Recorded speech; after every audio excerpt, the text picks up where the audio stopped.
much in love, they can't see the error of their ways. Blinded by the supernatural haze, secrets some have taken to the grave. That's the game the devil plays. Dreams, visions, sent you on a mission from on high.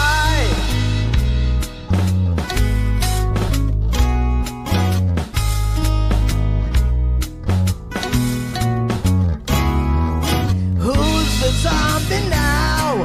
Everything you ever had is gone. Everything you thought was right is wrong. Broken hearts are left to carry on. Now you're both where you belong. Dreams, visions, it's a new religion of the lie. We're too young to die. Mommy and the zombie killers. World is ended come July.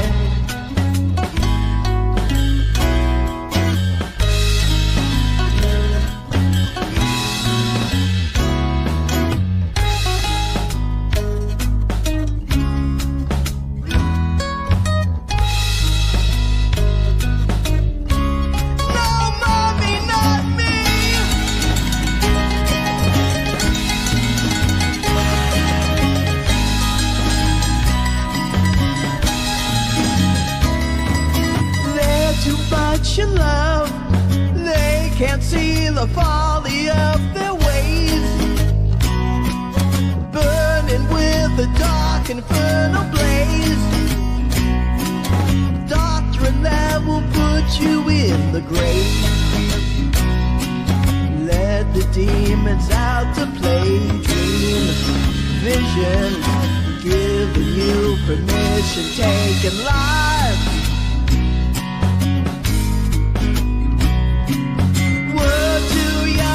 Die, Mommy and the zombie killers. World is ending come July.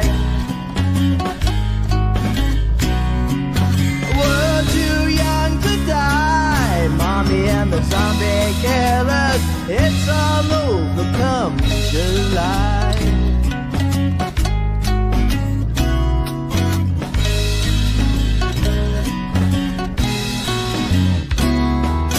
Who's a zombie now? Mommy, mommy. Who's a zombie now? Mommy, mommy. Who's a zombie now? Mommy, mommy. Who's a zombie now? Mommy, mommy.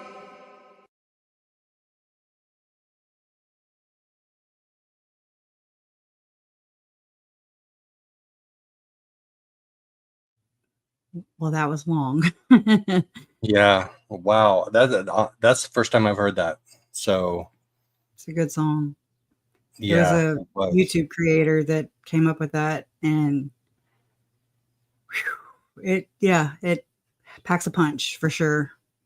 Yeah. I was like, I'm listening. I'm like, oh my gosh, that's my favorite line. And then like 30 seconds later, oh no, that's my favorite line. Yeah. The lyrics are powerful. Really grateful. Her name is Michelle After Dark.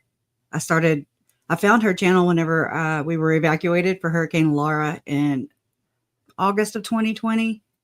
That was one of the hurricanes that, ripped through Lake Charles in 2020. And she was talking about narcissism and hyper-religiosity stuff. And that's when I started to kind of dig in to try and understand Lori, And so she created that, and I was like, oh my God, wow. It's about this case, and it's fascinating. So I'm very grateful to her. It's powerful. It is. It's got powerful lyrics, and obviously the lyrical side of it, the music side of it is pretty strong too. I dig it. So, how you doing, Joe? Are you I hungover from this week or uh, what? a little bit, but I'm getting better. Like yesterday afternoon, like in the middle of the day, which is highly unusual for me, I slept for like 5 hours straight. I just like crashed for 5 hours, and I so needed that. Listen to your So, body. Yeah. yep, yeah, and I didn't even intend to. I'm gonna sit back and close my eyes, and then like 5 hours later, I'm like, oh crap, what have I missed? I did that this morning, actually. I went and mowed grass and I say by mowing grass, not my entire yard, because I'm just so out of shape from sitting right here and dealing and following and trying to keep up with Lori and Chad shenanigans. They're all their stuff, right? So I'm not blaming them, I'm blaming myself, but still, like I go in and I just do a little a little bit more and more, but came in, my legs were just aching. And so yeah, Jason, he puts his hand on me and I'm like, so it's his fault. It's his fault. Right, But totally. I was, before me and Joe came on, I was like, he asked, how I was doing. And I was like, I just feel like I can't latch on anywhere. Like I feel, like I'm just falling into the deep, dark, bizarre religious rabbit hole or whatever. It feels a little bit like being on a skating rink. Like if you don't know how to ice skate, then you could be lost. And I have never ice skated in my life, so I imagine You gotta go. You gotta go. Yeah, it's fine. In your head, you're doing like all the things, Right? Yeah, Mhm. the triple axle. But really, we're like Tanya Harding. We're like throwing the damn road. Yeah. Or that's life. That's life. Life is throwing. Life is Tanya Harding, basically. No, So Gloria is Tanya Harding taking out Nancy Kerrigan. true that. I couldn't think of her name. Thank you. Yeah. Yeah. Wow. Just like I don't know. I can't beat you, then I'm just going to take you out. Yeah, no kidding. Right? That's really settling with me right now. Friday, and I mean, this is not about me. However, my reaction to Mendoza was her name, the neighbor that testified, brought the Ring doorbell footage. Yep. I was sitting here, and I mean, don't get me wrong, I have a Polk speaker right here. It packs a punch. Okay, so there's that. And so they enter that into evidence. It's playing. It's got a little sound, and I'm watching it. I mean, I'm literally like this far from a computer. I hate it, And so I'm watching and looking for a vehicle. I still have never seen a vehicle because I can't really. It triggered me bad, but I heard boom, and I mean, I was like, it shook me. It startled me, and I was just. And then they played it again, and I was like, "Holy crap!" And I mean, I was typing just because that's what I do. I don't know, just to kind of exert that energy, So I was like, oh that happened in court too. I was not expecting that. And I happened to be looking down taking notes, and it goes boom, and it startled me, and I jumped a little bit, and so did like 3 or 4 people that were around me. Did you notice if Brandon did? Because I mean, I I did felt not bad. notice. Yeah, I did not notice if he jumped. Yeah. Hey, I mean, you would lose hearing, it seems. Yeah. Yeah. Yeah, and that's like a block away. That was from a block away. Yeah. I'm like, it definitely wasn't a damn silencer. I hope not, because that's like a cannon. And it was so, I have chills right now, but it triggered me.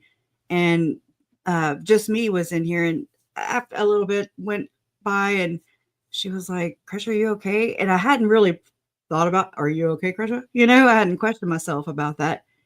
And I was like, yeah, no, I'm not okay. I'm not okay. Whoa, and I'm like, I'm going to step away. And I did. I turned it on like my phone, and I have a little speaker I can carry around. I started painting. I was just so wound up. I vacuumed my boys' room, I was cleaning. I had to move around. So I was listening, but just really trying to come down. And, I took a nerve pill too. And so then when I went down, I went down. And so, Right. holy cow. But I mean, and again, I'm not a direct victim. Brandon is. And that's what it did to me. So I can't imagine what it is like for Brandon, period. Yeah. Just, Me either. so whenever Trina K in her opening, when she said bam or bang, I was just like, oh, I like how she did that, but I want to insert that boom right there. Right. Yeah.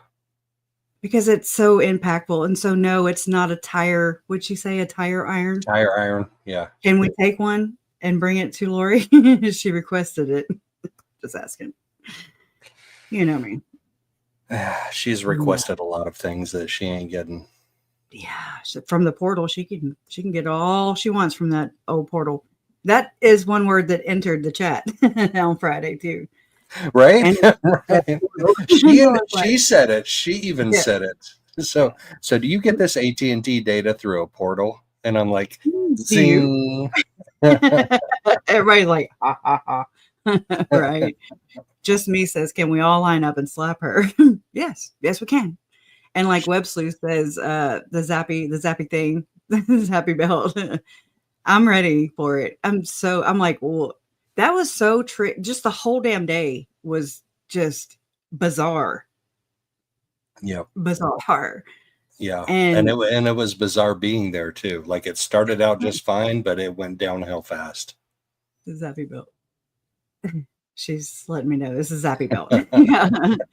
Like, wow. It just, I'm glad you're there. You like Trace goes there too. And all the other spectators who are going either for just to be a spectator and watch law work in our court system, or whether you have a channel, you're there reporting, you matter. So thank you on behalf of me. I'm gonna speak for my family. Thank you.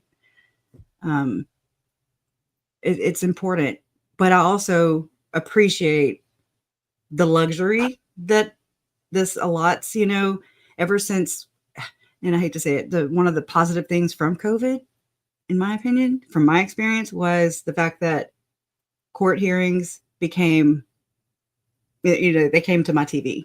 I didn't have to go there. I could keep up and follow this thing from Nate Eaton asking, where are your kids? Where are your kids in Hawaii, to where we are right now today. So right. There's two sides of things usually. So yeah, there's probably 3 or 4 or 5 sides. Yeah. But I've got introduced to that this trial because I'm actually allowed to join the media pool this trial. And so I've gotten a little closer to some of the media people. Nate Eden has always been accessible. He's always been super nice and super kind. But there are a couple of other media members, and one was standing next to me one day when we're lining up, getting ready to go in. And the media always gets to go in first. They have the back 2 rows reserved for the media. And he's like, what do you think? And I'm like, I'll be glad when she gets convicted and gets put away forever and we don't have to listen to her or talk about her or see her anymore. And he's like, yeah, but we're kind of killing the goose that laid the golden egg. What? So, yeah. So that's another perspective. I mean, it's like some, the golden egg, like what? Content for years?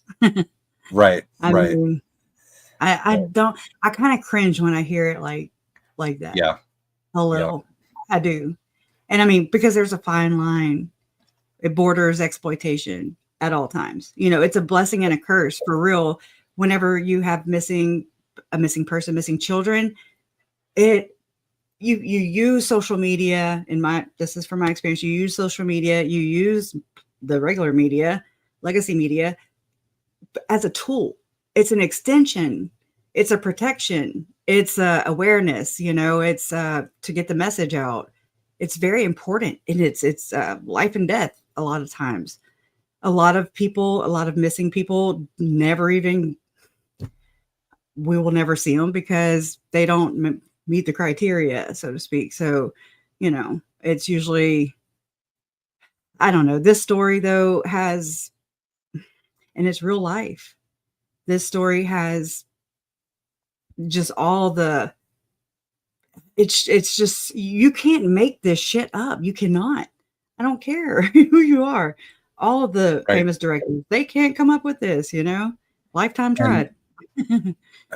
And as much as, I mean, I see his perspective, but I can't see it from his perspective because I've gotten too close to JJ and Tylee and Charles Right. and Tammy and Brandon. I've gotten too close to it, and I can't be objective. Like, I'm supposed to be a reporter.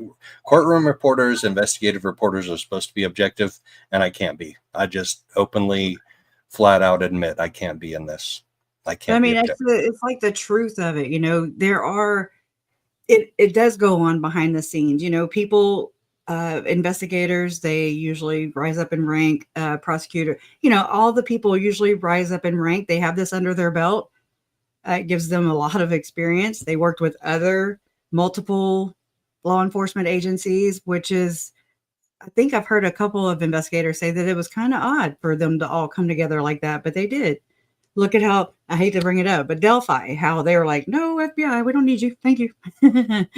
You know, and they kind of shoved them out. And, you know, so it's not welcome everywhere is what I'm saying. So, but it's like, they couldn't get a hold of this like fast enough. It was the domino thing that they talked about, Lori talked about, and Zelima talked about. It was going to go really fast after the first domino, Charles being the first domino in this scenario. Anyway, so yeah, I mean, I appreciate Legacy Media. I appreciate all the creators, all the people, the Facebook, all the groups, you know, everybody who has rallied around my family and just offered support, sharing information, updating people, making people aware, saying their names over and over again. That is, I've not thought about that till just now. But it's like once we stop saying their names, I think that's when someone truly dies. And I never want to stop saying their names. You know, it keeps them alive, so to speak. So this is kind of a bittersweet time for me. It's like, oh God, this is 6 years. I never thought we would get from Idaho, Arizona, and Arizona again, you know, like this is the fourth trial period total. Hopefully there's another one with Melanie Boudreaux Pulowski, hopefully. But I mean, it's also like I've devoted my entire life since then to seeking justice through understanding, like trying to understand what this is, you know, like I wanted to answer my whys, you know, we'd have the who's and the what's and as much as we're going to get, but I always wanted to know why. And by doing my own research, I have answered so many of my own questions. And so I just want to share that. Do your own research. Scratch beneath the surface. There's always something back there, you know, and it's important to not only understanding for ourselves, but it's important to the victim's stories. They're not here to tell their own stories. And a lot of times, and I believe, I'm of the opinion, they're not as accurate as we what's out there, you know, like there's more to it. And it was brutal. It was brutal, and it was just a betrayal like none other. And nobody, especially children, no children should ever have to deal with this. They can't just run, you know, they don't have that. I don't know. It just is very heavy. And I'm not done, by the way. So I feel like it's like forcing me into a finality. And I'm trying to convince myself that, you know, nobody puts baby in the corner. Right. Yep. So, yeah, shout out to Brandon's PI. I'm sure he will have relevant info. Oh, yes. I'm kind of disappointed that Rich Robertson was not a witness, you know. But hey, Yeah. That's why I make bucks. So what we talked about a little bit on my live yesterday morning with Salty was how everything changed with Brandon, because all of the people that were determined to be dark, Charles was dark, JJ was dark, Tylee was dark, and then Brandon was dark, and two of Brandon and Melanie's children were dark. Yeah. Well, I mean, But my mom was dark. My Yes. mom was dark. Right. Hey, they were already working on Rhonda, my mom, aka Rhonda. And I mean, I'm just like, what does that? Because I mean, I've researched, the first case I came across was Ervil LeBaron, Mormon fundamentalist. Da, da, da, da. I didn't quite understand because, again, I was just dipping my toes in. But even after he was imprisoned and after he died, people still were murdered, blood atoned, however you want to put it. And so I'm just like, when is that? It makes me nervous that my mom's name is still on the list. I don't care who's locked up. I don't care if they die. In Ervil LeBaron's story, they're Mormon fundamentalists. I don't know. They're Church of the Firstborn of the whatever of the Lamb. I don't know. It's just, you don't know. So I don't know. No. They're wild.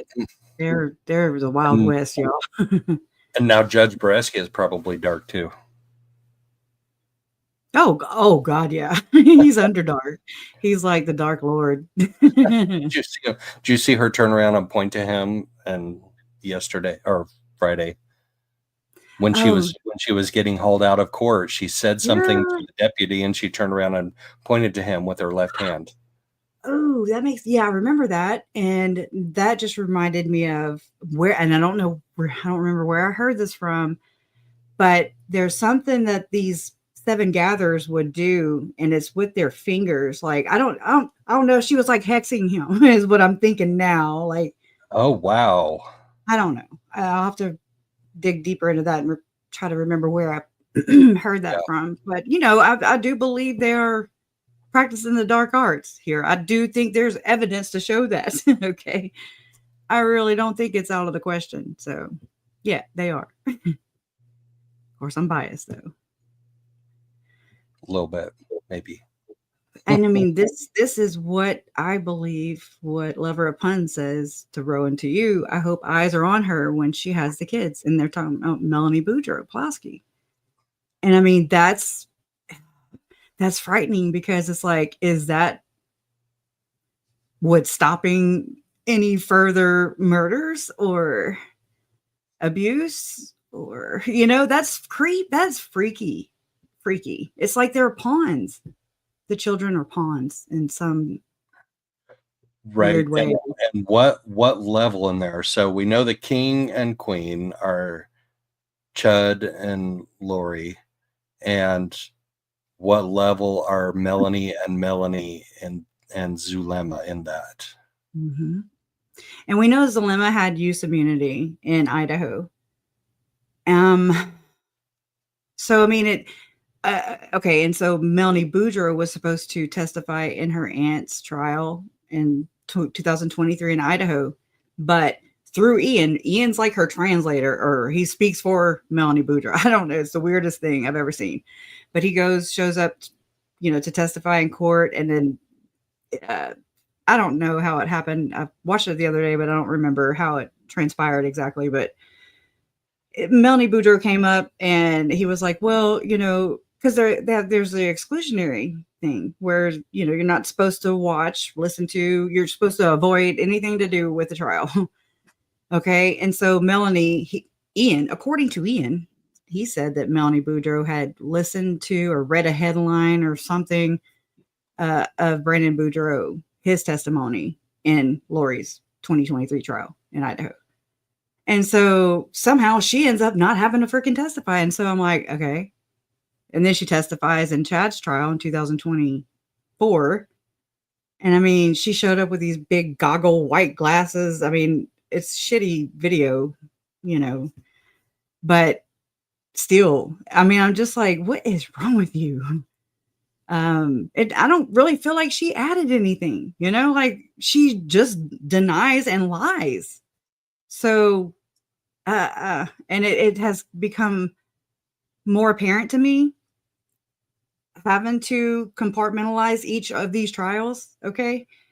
When we got to my Uncle Charles's, the last one, I was like, I started to kind of see more of Melanie Boudreaux echoing, you know, uh, she's terrifying. Her part in this, I do believe, is way, way more than she would ever have us believe. So, Well, the fact that she was intimately involved with Alex and trying to get her kids from Brandon is super creepy and should be probably super incriminating yeah, at some level. I mean, yeah. One would think, and I one just, would think. oh, it's wild. Yeah, I know. You know, she's watching too. How many of y'all have thought about that? They cannot stand for people to talk about them, and they are watching, but they are just, yeah. I mean, it's everybody else's fault, of course. Yeah, is she consulting with Donna Adelson and what non-extradition countries are available? There you go. I mean, Alex did leave and go to Colombia right after he shot my uncle. Yep. He did. For what? Well, I don't know. Who knows? He went to Mexico too, so there's that. And not to mention, whenever we did see the body cam footage from the welfare check, or after the day after the welfare check in Idaho, November 25th, 26th, 2019, they went in because they had to bust the doors in, right? Because they skedaddled. Lori and Chad skedaddled. Melanie Boudreaux went down to Arizona for Thanksgiving. So, and Melanie Gibb and David Warwick, I don't know, they were just giving blessings on the side of the interstate. It was weird. And then Melanie Boudreaux ended up having Thanksgiving with Ian because he just didn't want her to have it alone. Then they end up getting married. I mean, it's just, no, I'm not a coincidence theorist at all, period. I won't entertain it. That's just useless. But everybody skedaddled. But what we did find out is that Melanie Boudreaux's apartment, I don't believe it's Lori's. But on body cam footage, there's Brandon Boudreaux's license. There's credit cards and stuff of Brandon Boudreaux's that Melanie Boudreaux had in her possession. So I just find that really alarming as well. To just on top of everything else, it doesn't look good. So before Trina K said that on Friday, and I was doing like a minute by minute live tweet on Twitter, and I pointed it out, but I probably should have highlighted it a little bit better. Trina K said Melanie is under investigation as a co-conspirator. Did we know that before Trina said that Friday? No. Okay. We were all like, holy yes, scoop. We knew it, because everybody and their mother has said and questioned, why is she with her kids? Why is she not indicted? Why is she, what? Why? And so we got some really good answers that day, Friday. We did. So that was really good to hear. Really good to hear. Watch your back, girl. No so threats for me. What can we FOIA that will get us more answers? Okay, so I don't know. Besides, there was something to do with the Henderson police, and I don't know if because it was American Fork, but I've also seen Henderson police, so I don't know what that is or where that is, and there's also the Kauai Police Department. I don't know how much we've gotten, from that. I don't know. I've never FOIA'd. I will. I got money to do it. Is Melanie's related to that, to the Kauai Police Department? She was there whenever Tammy got murdered. She was there with Audrey. She was in Kauai? With her Aunt Lolo. And that's when we've heard through the grapevine that Melanie Boudreaux attended an Operation Underground Railroad event there. So whenever Emma and Joseph Murray brought in this whole Chad Daybell thing the weekend that Tylee was murdered, I was like, whoa, I was not expecting that left hook. The weekend Tylee was murdered, Chad's company, Chad and Tammy's Spring Creek Book Company, actually sponsored an Operation Underground Railroad event. So what's going on there? That was like, whoa. Yeah, we got some digging to do. Interesting. Yeah, we do. Oh, Lover Pun says you cannot FOIA an active investigation. Yeah, we have. In Arizona. If you think about it, we got all this stuff from Arizona. Yep, you can, but they can deny your request based on the fact that it's an active investigation, and the FBI actually has. Yes. Yeah, and so like what I've come to understand, and I mean, this may just be in this case. I have no idea. I have no basis for anything, but there's some things that they don't disclose in the FOIA because I do believe it's part of the investigation. Like they'll give you all the things that, that aren't really like damning, I guess. I don't really know how to say that. Lori pointed with, which hand did she point with, Joe? Do you remember? It was her left hand. It was her left hand. Okay, left hand. So, very interesting. So with the FOIA stuff, so there is a case in Tucson of a missing Chinese student. She was from Hong Kong. She came over here to the U of A to get her master's degree, and she got her master's degree in December. And then in April 24th of this year, she drove her car up into the state park in Tucson, and she left her phone and her purse and her walking stick in the car and disappeared and has never been seen since. There's too many cases of this same story, basically. Yeah. That is an active investigation, and I FOIA'd that police report from the Pima County Sheriff's Office, and I got that police report from the Pima County Sheriff's Office. So it's not 100% across the board. If it's an active investigation, they won't provide you with that stuff, and they did, and I did a live on it. So here's a discussion that I had with Lauren from Hidden True Crime a couple of days ago when we were at the trial together waiting to get in. There is no shortage of true crime stuff out there, of horrible things that people do to other people and mysterious things that happen to people that we don't know what happened. I did a live on that, and it has 158 views. Nobody wants to touch it because it doesn't get that sweet spot where it's outrageous, bizarre, crazy, or it's a blonde female, the right. highest criteria. The live I did with Salty yesterday morning about Lori has like 5,500 views. So it's something our society has to consider, Right. There is so much to cover. There's so many missing people who will never see the light of day. Their cases will never get the light of day. And so that's got to change. And so we need to change maybe the way we consume things, maybe open up a little bit and try to give these other cases, these other potential victims, some kind of chance. I mean, anyway, so I'm biased though too. But I've seen, and I've never followed true crime before. I mean, I watched Dateline before. I used to watch 48 Hours, the first 48, I'd watch stuff like that, but this was my first crack at this. So me too. It's been a wild ride too. Friday was a wild ride. Just Friday was a wild ride. Let's see. I have a picture of her pointing. I'm going to show. Yeah, just Friday was crazy. It was absolutely like, whoa. I think that is her. It's her left because her thumb's right there. Yep. She's semi-facing the deputy right there. So that's not her right hand. She doesn't have her back to the deputy. She has her front to the deputy. Her front. So that's her left hand. Yep. Yeah. Oh, Loho. She's something else, I tell you.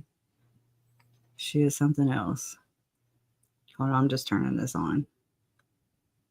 But anyway, so where do you want to begin? Where do you want to end? Well, some other new beginnings end. It's closing time. Yeah. I mean, so we have, let me fix this real quick. Enter. Yes. Go. Okay.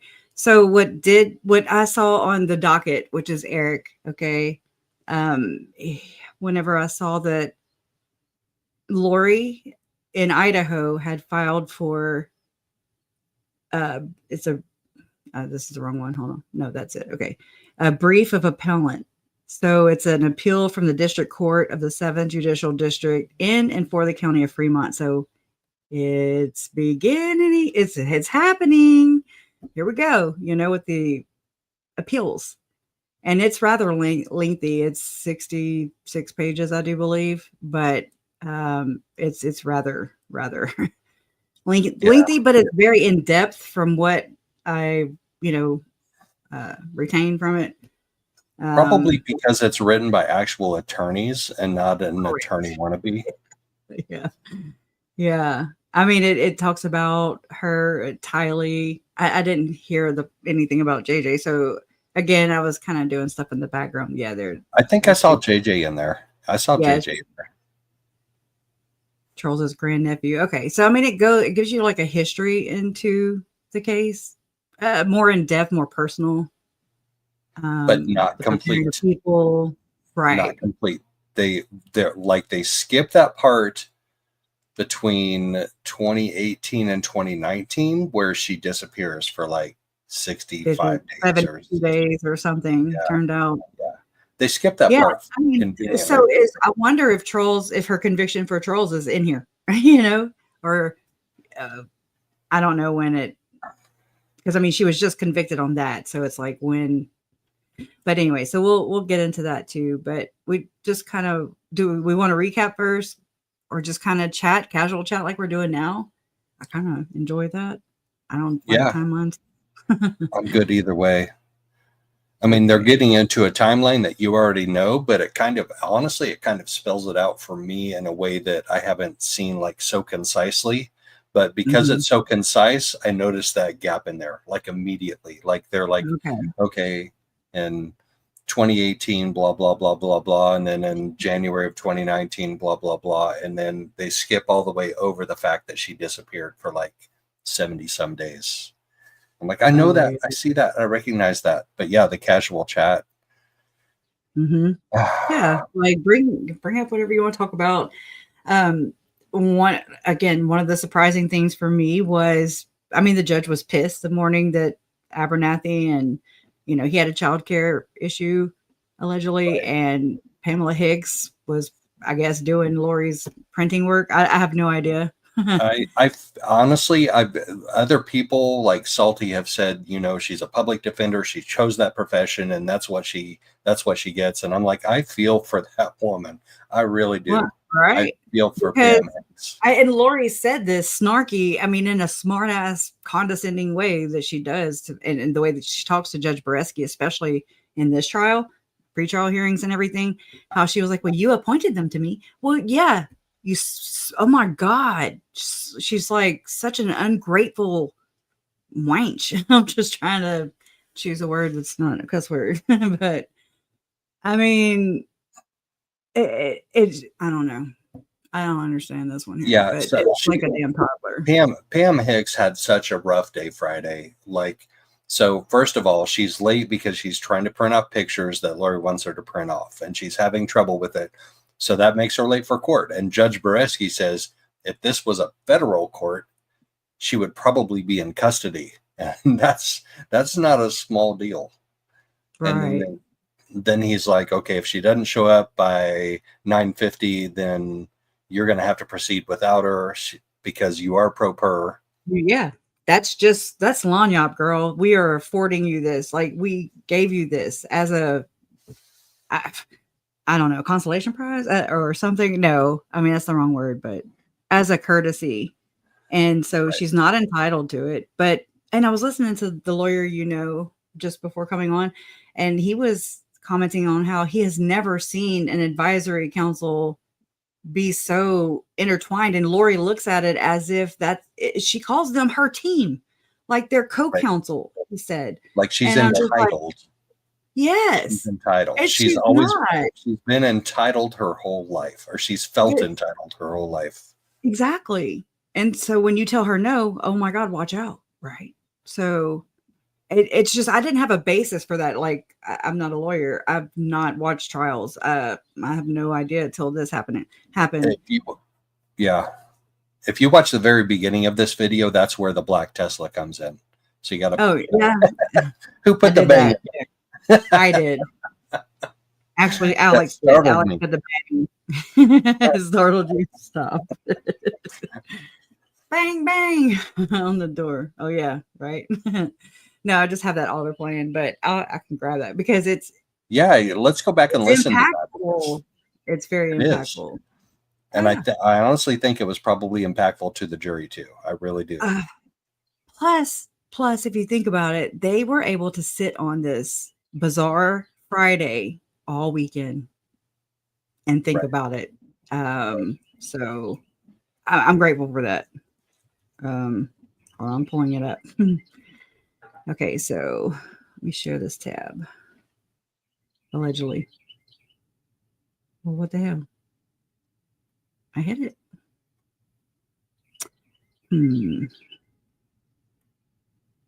Why is it not playing? I'm in the transcript. I hit that. Okay. I don't know. Technical difficulties right now. Allegedly. Try to help you in.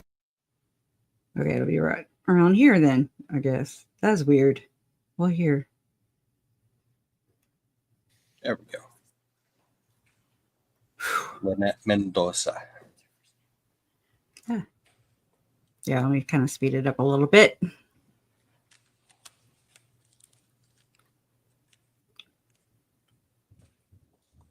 Yeah, poor thing. But I'm so glad it's interesting. Oh. My name is Lena. And what's your last name? Mendoza. Thank you. Do you currently live here in Arizona? I do. Back on October 2nd of 2019, where did you live? In Gilbert. And what was your address back then? 3893 East Fairview Street. And how long did you live at that location? In total, 6 years. Okay. I'll show you. I don't understand the timestamp here. Okay, so I'm going to kind of skip forward to the boom, bang, bang. Yeah. And pay attention to the very beginning of the video because that's where the black trigger warning, real legit trigger warning. Turn your device down. What the hell? And it was louder in the courtroom than it is. It's like not Did you right. recognize that as This your residence? It's not right. And your ring video? Yes. And the footage that you sent to the police? Yes. Did it have both audio and video? Yes. State will move to admit Exhibit 120. I don't know if you understand, but it's like the closed captions, like the transcript is not lining up to the video. So that's a little interesting. I've never had that happen. So I'm gonna turn the captions off. All right. Earmuffs. 3, 2, 1. Black Tesla. Black Tesla. Where's that at? Nope, we didn't see it in that one. I didn't see it in that one, and I didn't see it in court. I didn't see it in court either one. I saw it yesterday. There it is, right there. Boom. See that right there? Oh, it looked like it was parked. No, so he's because motion activated, it's like one frame. You get it for like one frame. So got to his driveway and boom. Wow. Okay, I'm gonna pull that back again. Now that we know what to look for. I'm sorry, I didn't see it either until you just told me. Oh, I saw it. I like how she played it twice too. I mean, I didn't like it. I wasn't expecting it, so it startled me the second time too. It did twice. Got me. Yeah, it's wild. It was much louder in court. Oh, the show at the beginning we missed where. There it is. Right there. Yeah. She's down the road, y'all. Do we need to look up these addresses? Don't make me look up addresses now. For what? What you trying to do? When you had your, There's I'm joking. It's Fairview. That's just, yeah. So that just ruined my day Friday. And I mean, I'm not the victim. I'm not trying to, I'm just telling you how I reacted. It was, it made me think about Uncle Charles. It made me like, just the thing started like, it was real. It made it real. It made it real. And Brandon's sitting right there. That makes it real. And Lori even used that in her opening statement. She said, I mean, he was not injured, like that does not mean that the conspiracy did not happen. Okay. and that doesn't mean that the attempt on his life didn't happen. Exactly. He said that so Officer Rob is the one that pointed out the bullet hole in his car door when he got back and she showed up. He hadn't seen it and noticed it before then. It was a lady. Rob was a lady. Yes. Fargo, Officer we call her. Rob. Here's the What is car that? right here. I forget. Love Always. You see the car right there in this frame? It looks like it's parked, because like Joe was saying, it's like a frame by frame. It's a ring doorbell camera. Brandon had one too, but he hadn't hooked it up yet at that point because he had just moved in. And I mean, it makes me wonder how much of Melanie Boudreaux used her children to dangle in front of Brandon, because the agreement was, hey, he's going to stay in the community home, the marital home, so because it's staged and you don't want kids running around. That's pointless, to sit there and have your house stage ready. People can drop in and view your house. You're trying to sell it. So you don't want to be like, no, don't do this. Don't touch that. You want kids to be able to be kids. Right. So he's like, hey, and he helped obtain the rental property, just like with Charles did with Lori. Brandon helped obtain and moved Melanie into her rental home. Okay. Then that's not enough, right? They always want more and more and more. So this is my question. Did Melanie Boudreaux dangle the children and plan her trip to go to Rexburg? Did she say, hey, if you do get a new place, did she push Brandon into hurrying up and getting obtaining a rental home, and that way he could have his kids in order for the conspiracy to play out, is what I'm saying. How premeditated is Melanie Boudreaux's part in this is, I guess, a better question. Yeah. How meticulous is she? How calculated is she? Right. And what part did Lori play in that? All the parts. Planning everything out with between Alex and Melanie, because I think we're going to see this week in evidence that Alex's cell phone had pinged around Melanie's house before it pinged around Brandon's you think house. that, or what makes you think that? I think that Trina raised that in her opening statement. I'm pretty sure she said that in her opening statement. That his phone pinged around Melanie's house before this incident. So we saw Friday that Detective Pillar, gosh darn it. I used to say Pilar too until. But somebody said Pilar in the proceedings, and it has screwed me up ever since because it's Pillar. It's Detective Pillar. Yeah. But he testified on Friday that Jeep Wrangler with that Jeep Wrangler license plate was captured on a DPS camera on I-40. Which is why we have that DEA agent coming to testify. Exactly. 26 and a half hours before the shooting. So he didn't go straight to East Phelps Street. Where did he go? October 1st. There was a restaurant receipt. He went and ate at a Mexican restaurant. Right. October 1st. I did find the receipts earlier. Hold on. We'll go ahead and talk, and I'll just. Yeah, I mean, there is a vast conspiracy, and us learning the fact that Melanie Boudreaux Pulowski is still under investigation was huge. That's huge. Yeah, ginormous. And I mean, I'm glad. How many are surprised? How many in here are surprised, and how many didn't expect it? How many of you think that it's going to go nowhere?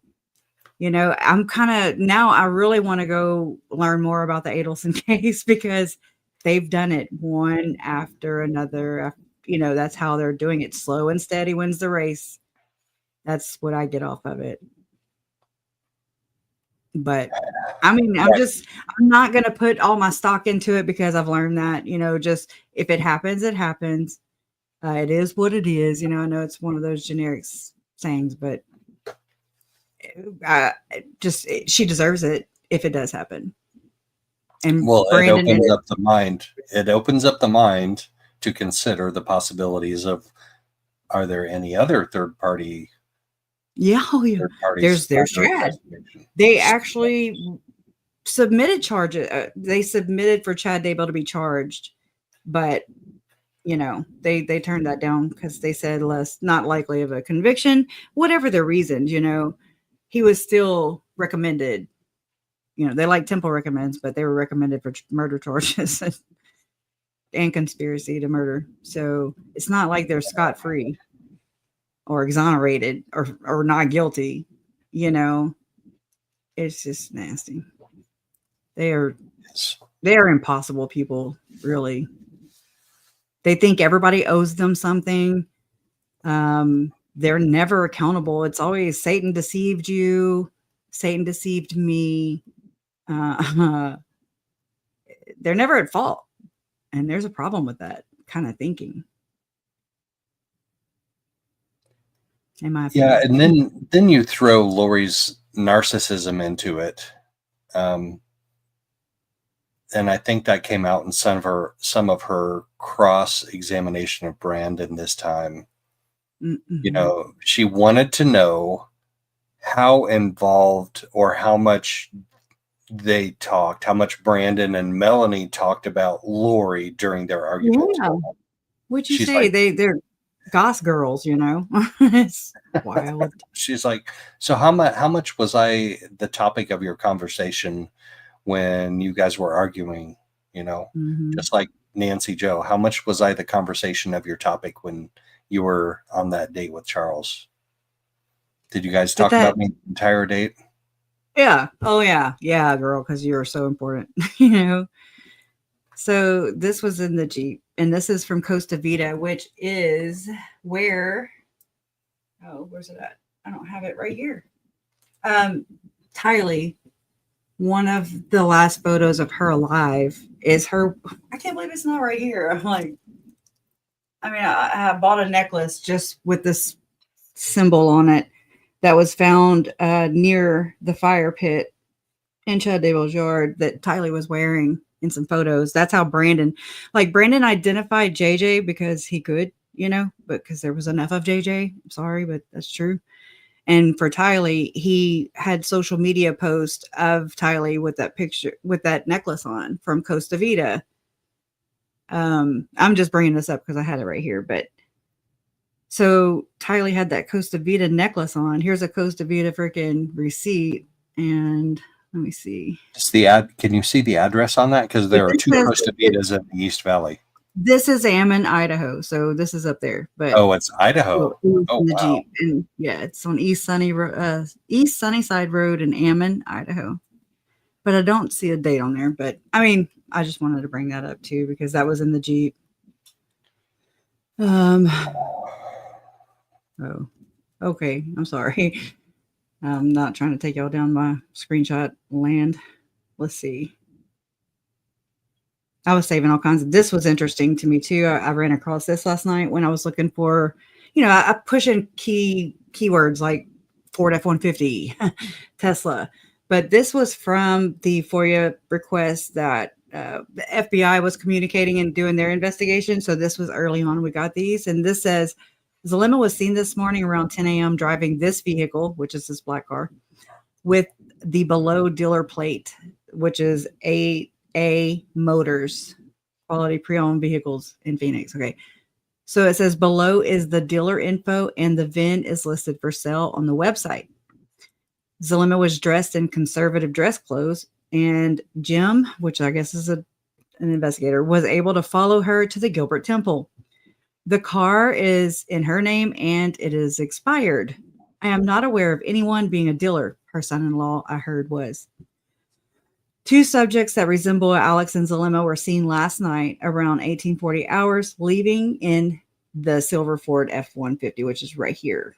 Okay. They returned around 1930 hours, just updating you. And so it just is, again, a pattern.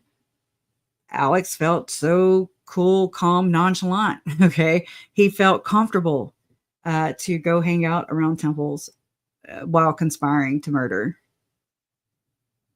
So I just find that super disgusting. Super disgusting. Yep. Let me see here. I'm looking. Now I had pulled a report because I don't know how to make sense of all of the like all the evidence that was found, the DNA. This is Hobby Lobby, by the way. This is a cup. This is included in the evidence that was collected from Tylee's Jeep. Hold on. My thing always does this, but oh.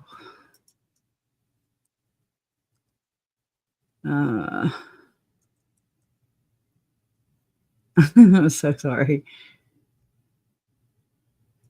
Is a suppressor the same thing as a muzzle, as a silencer?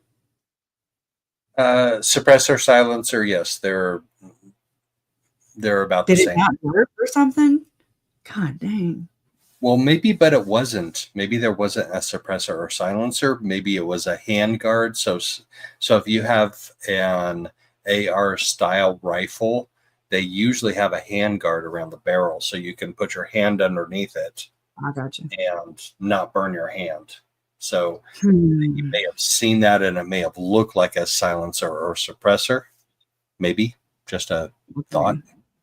Here, let's do a palate cleanser. Okay, you ready? Yep. All right. As soon as I can play the music, sound. Yeah, so this is how I usually sit. You're welcome. Oh, hold on. As soon as I get to it. When I'm sitting in my car doing sessions. Hashtag in the know. Ooh, nobody wants to be in the know, girl. Haha. I know, super ladylike. Ooh. At the end of a long day. Thank you, Elijah. Oh, I hate that. Play. I'm stuck. I'm in the portal.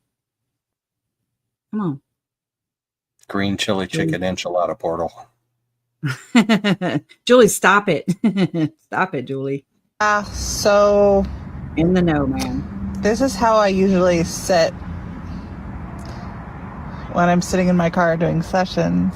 And don't think I did not get on there and be like, why are you're right there with your hoo-ha all hanging out, okay? You're wearing a dress, okay? Yeah, we went round and round in the comment section. Hashtag in the know.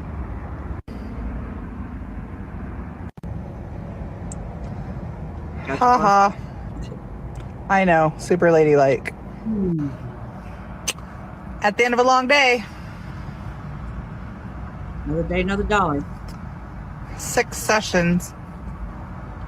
6 more to go. GTRF work. GTRF. And a workout at the gym. It's time to get this weight off. Gained 55 pounds in 7 years. I'm going to be slim thick. Slim yeah. thick. Hashtag. We're getting some merch saying slim thick and girdle up your loins. Okay. Gird up your loins. And girdle up. Yeah, girdle. I said girdle. For girls, we'll girdle up our loins. Okay, Joe? Oh, my God. It's so funny to me that you said hoo-ha, because that's what my ex used to say. It's a damn hoo-ha. Got her hoo-ha hanging out. Yeah. Your cho-cha, like all the things. Anyways, I gotta wait for that to catch up. So, right? Okay. I don't know if that was a palate cleanser, but girdle up your loins is way better. I actually feel a little dirtier. I don't feel cleansed. Well, damn. Okay. It was a change of subject, or kind of. I don't know. It's cringe fest here, Joe. Damn. You can't with these people. You can't get away from it. It goes wherever they go. John says the portal was open. That's what he said. Oh my God. Ooh.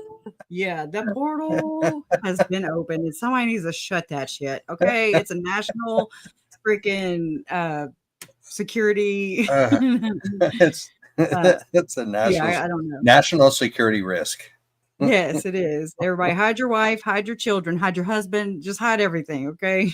Close that portal quick. Close it. Joe, go outside, air that mind out. Oh, I know, Natalie. I'm sorry. I'm sorry.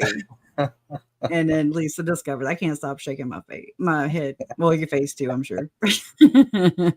MK's like, well, right? Say what? Yeah. I mean, she's like, if you're in the know, and she's showing her lady parts almost as she's air conditioning out her portal. It's an air conditioned portal. Well, if I have to be taken by a portal, I wouldn't mind it being air conditioned. Just saying. Oh God. Yeah, right. At least it's over. But the gravity pull, yeah. Oh, I wonder, man, because they're not credible people, Natalie. I wonder if her accusation was just to muddy up the waters or play the victim, or if it really happened. You know what I mean? Like, I just, there's no integrity there. Why didn't she go to the police? Like, I'm not, and I mean, I know everybody's like, why didn't they do this? Why didn't they do that? I understand. But it's like she went to media, but she did not go to police. So that's a little disturbing. Or, yeah. I don't know. It's like you didn't go to the right place, or you went only half of the right place, or I don't know. And then he was locked up. So at that point, he, there's no trial about him allegedly SAing Julie. And can you? Maybe he was in the know. I mean, she said it. If you're in the know. If you know, you know. Yep. So somebody superimposed a crucifix into the judge's hand when pointing at Lori. Yeah, some holy water. We need an old priest and a young priest, right? Yes, at all times. Mm-hmm. Anyways, all right. So let me grab. What are we gonna do now? Let's see. Do you want to look at the map that I have of those two addresses in that neighborhood? Yeah. So we can see. Yes, I really would. Do you have it up there yet? Yep. No, hold on one second. I'm getting up in there. The puzzle pieces. Oh, it's a national hazard to be exact. Yes. Take her out, John Williams says. Yeah. She probably wanted it. Oh, I believe so, Naomi, for sure. I do believe Joe Ryan was one. And he is actually listed as a victim in the Gilbert police oh my gosh, the Gilbert police report. Joe Ryan is the first one, and they call him a victim. And I mean, I'm adding that in because I am of the opinion that Joe Ryan, was victim number one. I don't believe Stacy, I mean, not as far as Lori. She was in Hawaii at the time. So she wasn't physically there, but I'm not saying she didn't collude, conspire, and all the confederate and all those things. So I thought that said twerking. I was like, wait. Yeah. Can you imagine if she did twerk? Oh my God.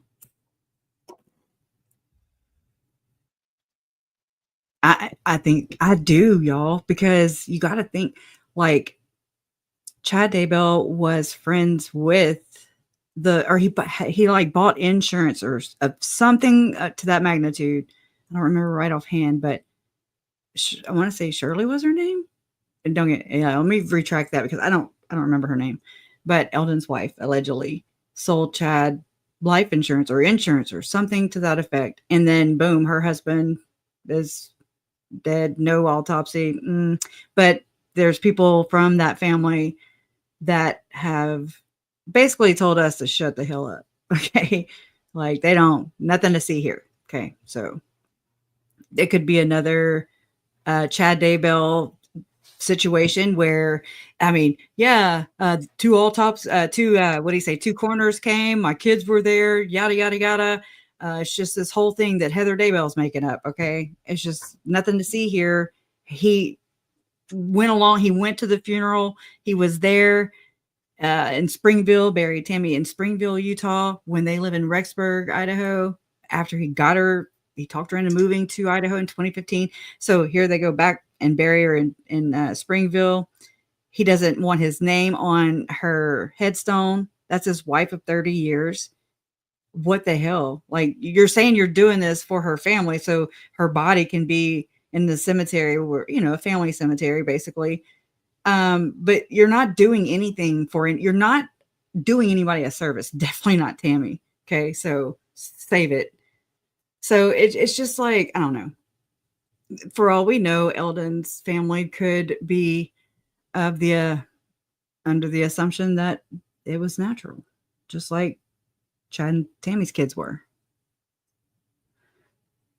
Yeah. It's it's wild, y'all. I wish I had better words, adjectives, something. It's you heavy. do have it up. I'm sorry. It Yep. is. You're good. Heavy. So this is the neighborhood. So if you look at all of this like tract housing right here, this was all one big piece of ground, and then they subdivided it into single family residential. There's one way in to the south, that's Pecos Road. And there's one way in and out from the north, and that's Fry Road. Okay. So it sounds like to me like Brandon came up, and you have a choice to go to the right or to the left. It's pretty much 50-50 which way you go. Okay. Based on the fact that here is Lynette Mendoza is right here, 3893 Fairview. This is her house. So her ring cam is right here, and it's pointed off in this direction, off to the northeast. Gotcha. Turn up. That makes sense. Well, you got a fancy map there. So he comes up, he went to the left, and he comes up around, and then he turns left to go to his house. And then a few seconds later, we hear the shot, but that's her ring cam right there that we saw. So he comes up this way on Fisher and then turns left on Phelps, and here's his house right here. So it's not very far from where her ring cam picked him up right here to where he turns left. And we can even see kind of at the edge of her property, you could kind of see down his road, right? She could probably see that white van that was parked there. No, she couldn't see that. No. Okay. No, because she's where's she? She's right there in the corner house. She's right here across from the basketball court. So her point of view is, so here's the ring cam, and there's her point of view right there. Can you see that? Okay. No, I'm not talking about, I'm just saying from the edge of her property, she could. It would have been tough because we have these houses here. Yeah, no, she probably couldn't have seen that. No. So where's Brandon's house? Over there. Okay, I see. 3875 right there. Yeah. And you can even see the white van right there. Yep. See that white whenever van? The police go and create the crime scene, you can see the van there. The van's there. Right. It's there on Google Earth. So that means that the Jeep was parked right here in this area. Well, just me wanted to know, that's what I was going to ask, if the subdivision was a flat terrain. That's what just me wants to know. In Arizona, yeah, I would guess so. We're pretty flat here too. Yeah. So there's the Jeep, more or less, when he comes around. Oh no, what did I do? Oh my gosh, you're fired. Carolina says Melanie and Ian Pulowski said that Brandon and Kay were both, quote, threatening Lori's life in their interviews with Nate. She believed that Brandon staged his attempted murder. They sure did. They sure did. Yep. And so did Summer. Summer was like blaming my mom. Mm-hmm. I'm trying to remember. She said some not so nice things about Brandon. So point to point from where the shot was fired to where the ring cam is this yellow line right here. That's about 300 feet. That's so crazy. That sound, y'all. It was so like it was again. And we know that from previous trials, we found out that, and I'm not, let's see, I've hunted before, but very limited in my gun knowledge. But Alex was making baffles, like homemade baffles and stuff. So is that a silencer? Is that Jason's probably cussing me in the other room? Like, girl, no, it's this or whatever. But I don't know. What is a baffle for in a gun? That would be to suppress sound. Wow. Okay. Thank you. 300 feet, but it's 300 feet straight line distance, but you have this house that blocks the sound, you have all of these trees, you have this house that blocks the sound, and you have these trees and these trees that block the sound. So you have sound dampening in between. Yeah, it's just like when you have a vacant home and you walk in, it's echoey, but then when you put furniture into it, it takes that away. Same after the hurricane thinned out a lot of our trees around here, and the sound, it took me a hot minute to get used to the sun. Like, whoa, this is so different. It's so bright. And the sound travels a lot further. I can hear the highway traffic now. Right. So it does make yeah, it does. It makes a huge difference, and it was still loud and startling. So he was right here when he was shot at, and then he came up here to the end of Phelps Street, and then he came up, and that's when he called 911. Okay, yeah. Yep. Then he came up here by the swimming pool, and then he said he saw the Jeep come around behind him and then turn right on Waite. So he did a U-E. So it's not that Alex was that quick, if you really think about it. It's just in real time, your fight or flight, your adrenaline is pumping and you're trying to figure out what just happened. And I mean, he testified to that too, and right. And he's got a Tesla, and Teslas will freaking fly. Like when you hit that gas, they will. You don't hit the gas, Joe. You hit the pedal because it's electric. No, I hit the gas. I don't care if it's an electric car. I'm hitting the gas. Man, right. So he does a UE right there in front of the pool. And then he comes back down around, and somewhere in there he says he can see the car across the field, and I'm just, so maybe he it's said there like was this one vantage point where you could just kind of see. Right. Like probably right here to here, like across Waite. Like he sees the Jeep like get really far east on East Waite, and then he's like, okay, I'm good to go. And the 911 operator says, go back to your house. So the other direction, if you think about it. So what did the Jeep do? Did the Jeep turn around, or am I mixing this all up? Because so Alex I think he was nose to nose, so he would have been facing to my right, to the right of this map. If his butt end was facing, oh wait, okay. Show me where the house is again. Right. Okay, so here's the house. Nose, but that way. Okay. So the Jeep is right here. Hold on. Let me do this. Okay. Bloop. Bloop. Bloop. Bloop. Bloop. There's the Jeep right there. Is it 66 inches tall? I'm joking. And it's facing the, oh gosh darn it. Anyway, it's facing the white van right there. It's nose to nose. So the back end is right here. Okay. So you would think that he would go that way. Did he back in and then go like, I'm just trying to figure So out he probably had to, if he is like right up against that white van, he probably has to back up a little bit. So here we go. Let's do path of travel. Okay. So he's right here, and then he probably has to back up a little bit, and then he has to go here. And then he follows Brandon's path of travel. He goes, which is alarming.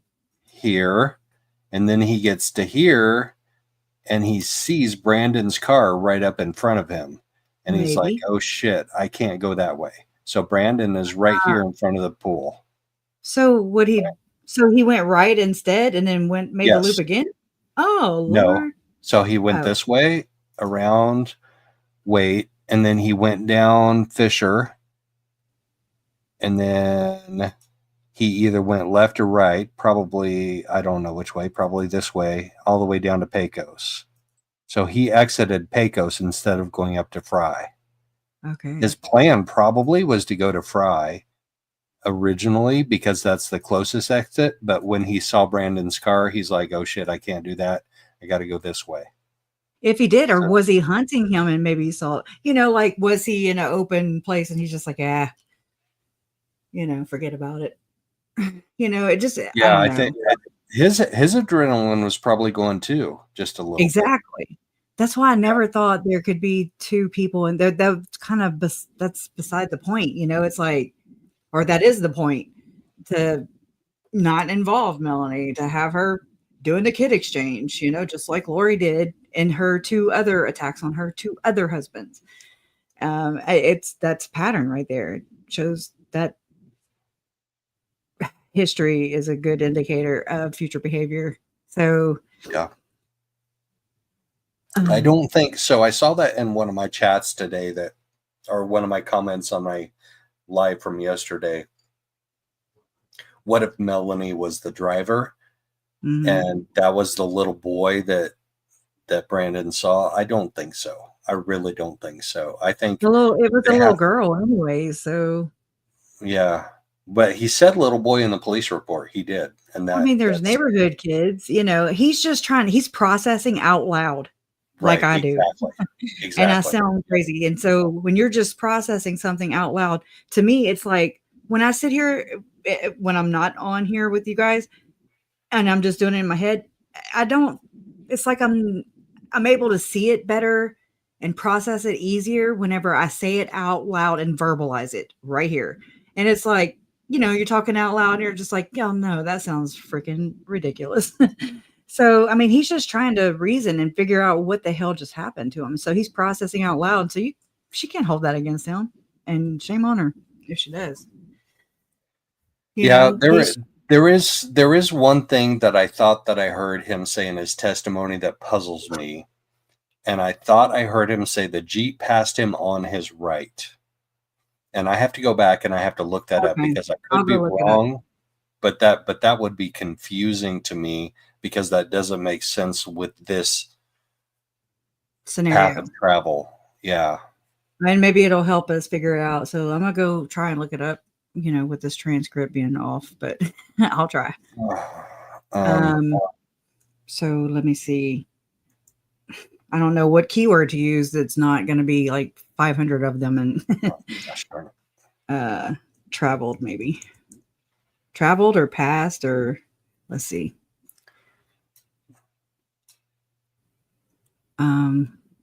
Maybe right, maybe off to the right, because I'm 99% sure I heard him say the Jeep passed him on the right. Yeah, there's 100 of those.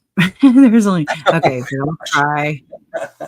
I could just go to Brandon's testimony instead of this whole big, huge, long day. Yeah. It's in Brandon's testimony. Was it when he was cross-examined or when he was with Trina?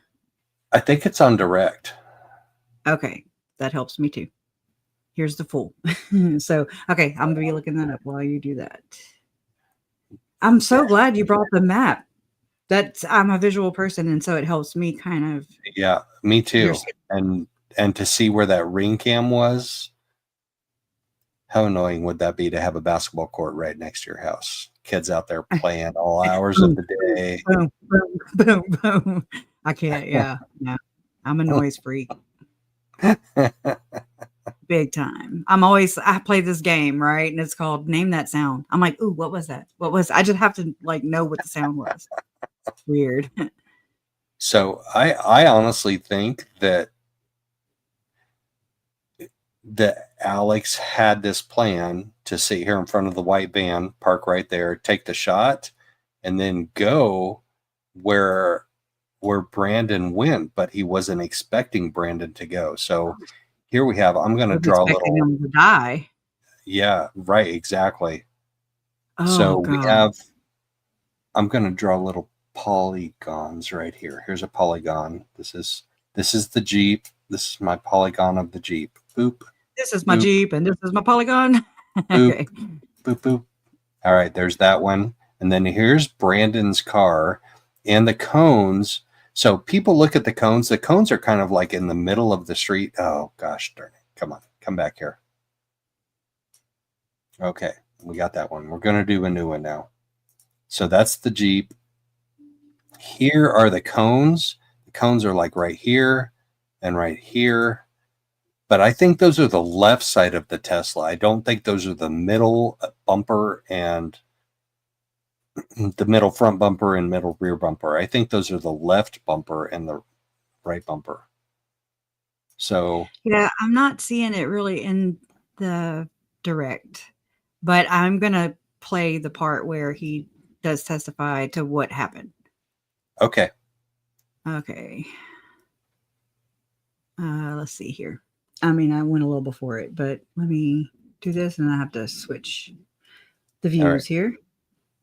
We'll come back though to that. Y'all, he makes faces like me. He's very animated when he talks, and I get it. Like, he's a Taurus too, I do believe. All right. So is Melanie, for what it's worth.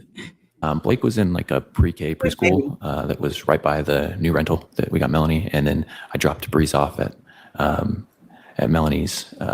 Well, she didn't want me to come to her house, so I would drop her off at the park and then watch her run for her mom.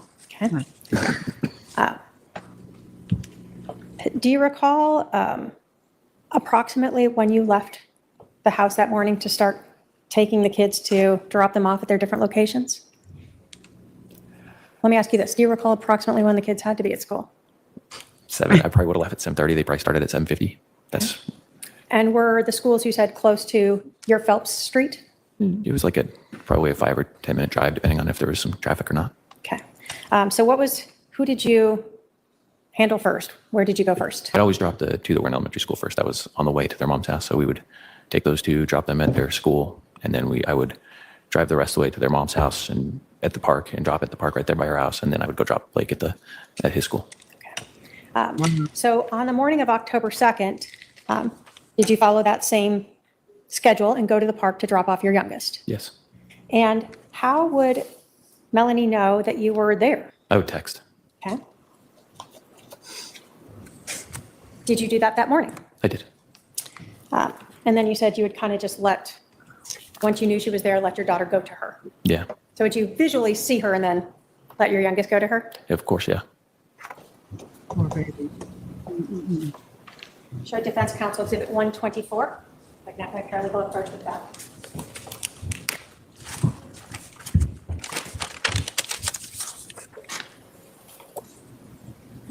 Do you recognize those text messages? Yes. And are they from October 2nd of 2019 around 7:40 in the morning? Yes. And do they reflect you letting Melanie know that you were there with your youngest? Yes. State will move to admit 124. Any objection? No objection. 124 is admitted. If I may publish. I was a girl. Aired it out. So do we see here on October 2nd at 7:40 in the morning, you sent a text message to Melanie saying pulling up, Correct. and then you received a message for her that she'd be there in a minute? Yes. Were you able to hand off your youngest to Melanie? Yes.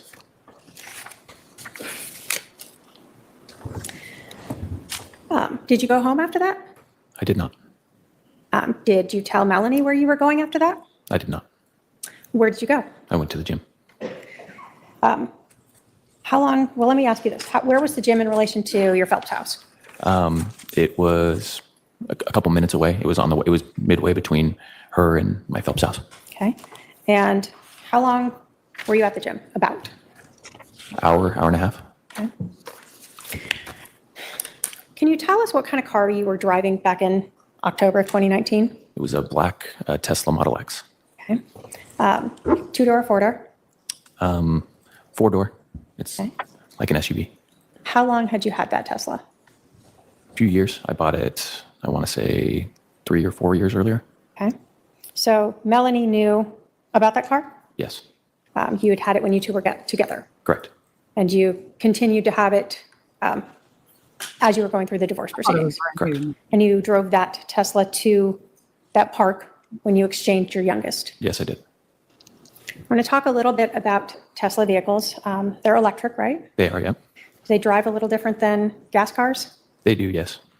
Can you tell us first about the acceleration? When you're driving a Tesla, they have when you take your foot off the gas, they built in a system that makes it slow down, so it like brakes for you. So they call it one pedal driving, but so when you push it, it'll accelerate really fast because that's just how electric motors work. The torque's very quick, so you can go much quicker. And it also, when you take your foot off the gas, it'll slow down a lot quicker too if you leave that feature on. So drive See, very he different just than a gas said car. put You don't your use foot on the brakes as gas much. too. So I I'm not know, the I know. And I wanted to say, but then I remember saying it the other day and somebody corrected me and they were like, well, some electric cars have gas. And I'm like, whatever. There's no winning here. I just find it funny. Just like in her opening, she says something about the window didn't have a frame, but then she said the car frame. But anyway, so it's just kind of interesting how, Yep. Yep. you know. So I didn't mean to start it way back here, but If you take your foot completely off the acceleration pedal, it almost stops. helps Yeah, build. it can be very abrupt. It can feel like hitting the brakes. I've had. Oh, hold on.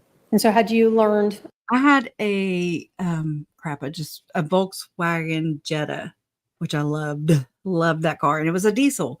And so when I would let off the diesel pedal, I guess you could say, it would also like slow down. You know, it's kind of like liken it to when you go to an amusement park and you get on those little, I don't know, rides, I guess, where you're driving like a pedal car or something, and maybe on a rail or something. And so like when you let off of the accelerator or like in a golf cart or something along those lines, it's kind of similar, you know, the same kind Right. of effect. Yep.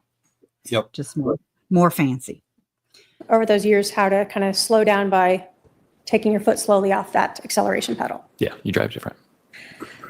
Did your Tesla have any type of technology built in to automatically open a garage door when you're within a certain range of it? Yeah, it did. It had that exact feature. It was when it got in a certain range, it would just send a garage door signal and open it up.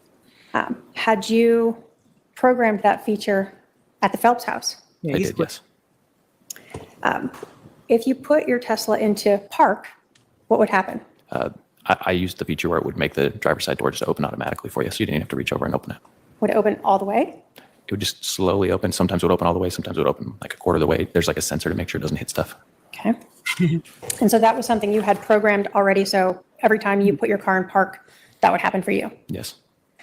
I'm going to talk a little bit about, I get confused with the suicide doors or the unalive doors. I don't know what to call them on YouTube, but you know, where they come up and I'm just all that going on.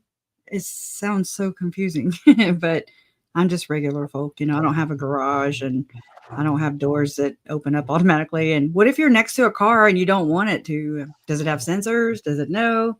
How do you know it knows? You know, regular questions, but If you know, you know. yeah, if you know, you know. Julie wrote. All right. about the driver's door of your Tesla. I'm looking for it in the other transcript too. In a lot of cars, we see a metal frame that goes around the window. Did your Tesla have that? No, they make the window seal up into the frame of the car, and so there's no top frame on the door itself, no metal top frame.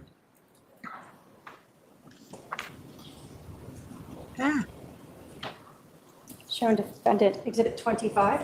I can have my paralegal approach.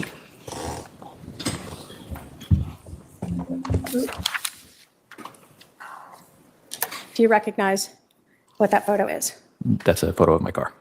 And does that show the door itself without the glass, but the frame of the door? Yeah, does a really good job showing that. State will move to admit Exhibit 25. Any objection? No objection. 25 is admitted. What do y'all think set her off this day? So is this actually a picture of your vehicle from October 2nd of 2019? Yes. And so we can see that there's no sort of metal frame around where the window would be, right? Correct. Okay. And is this actually your glass window right here? Yes, I believe it fell out when I opened the door, or when I put my car in park. Okay. Okay, I did find it on this one, and it is the cross or whatever, I believe. So I'm going to play I it. believe I was located in my driveway or right near my driveway, and it was a woman who came. Okay.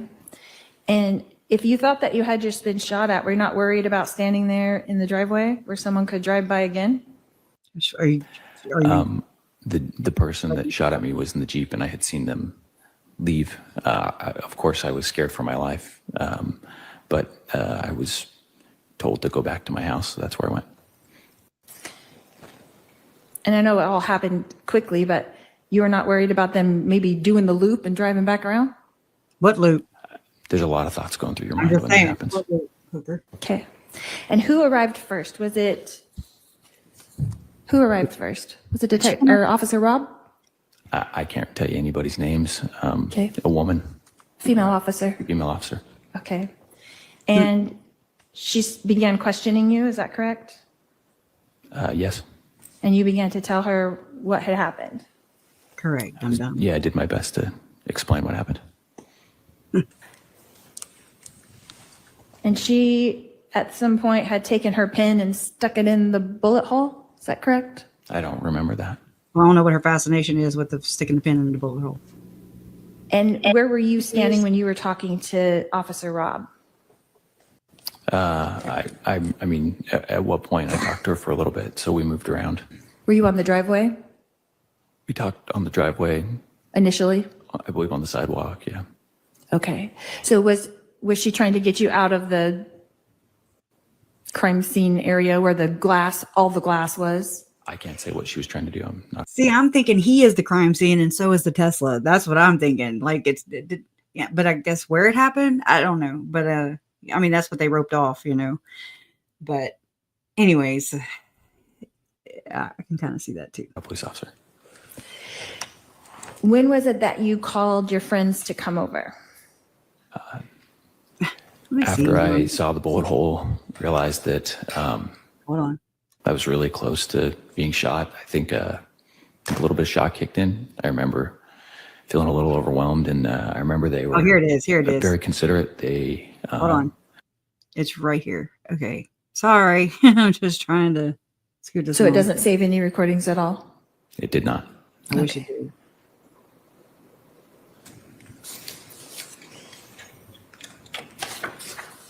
Two hours and some change is what the When you report. talk about where the Jeep Wrangler was located on October 2nd, you said it was nose to nose with the white van, is that correct? Correct. How close was that nose to nose, would you say?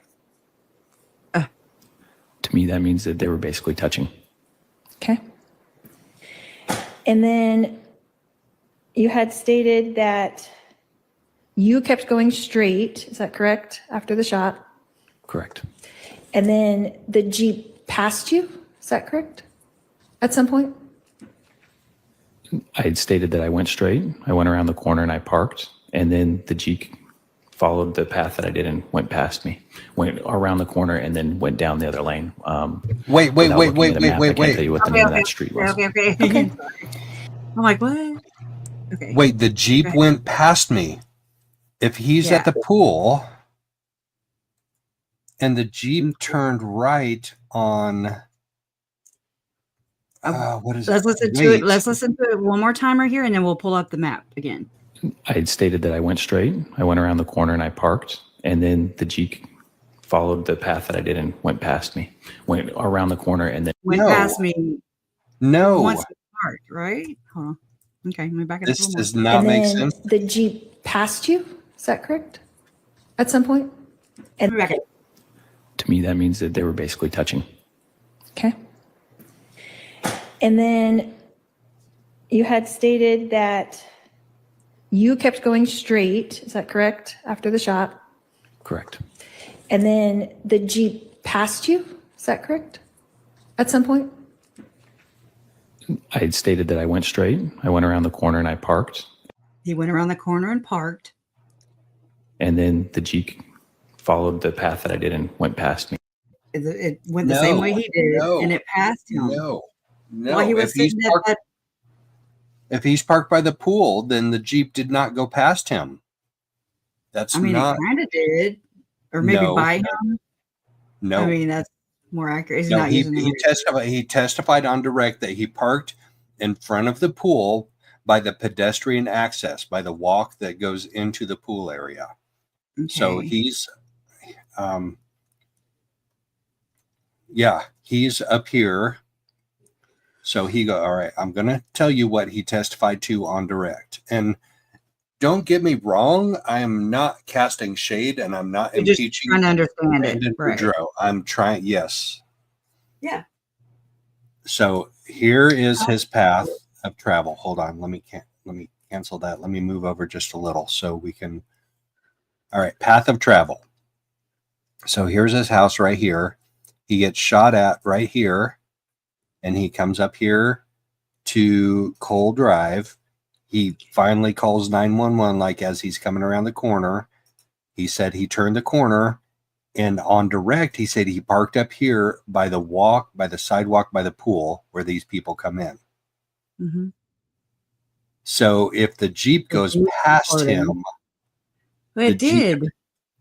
He's no. I mean, it did going this way, just not right behind him. It went to the right. I mean, not I say to the right. That's okay.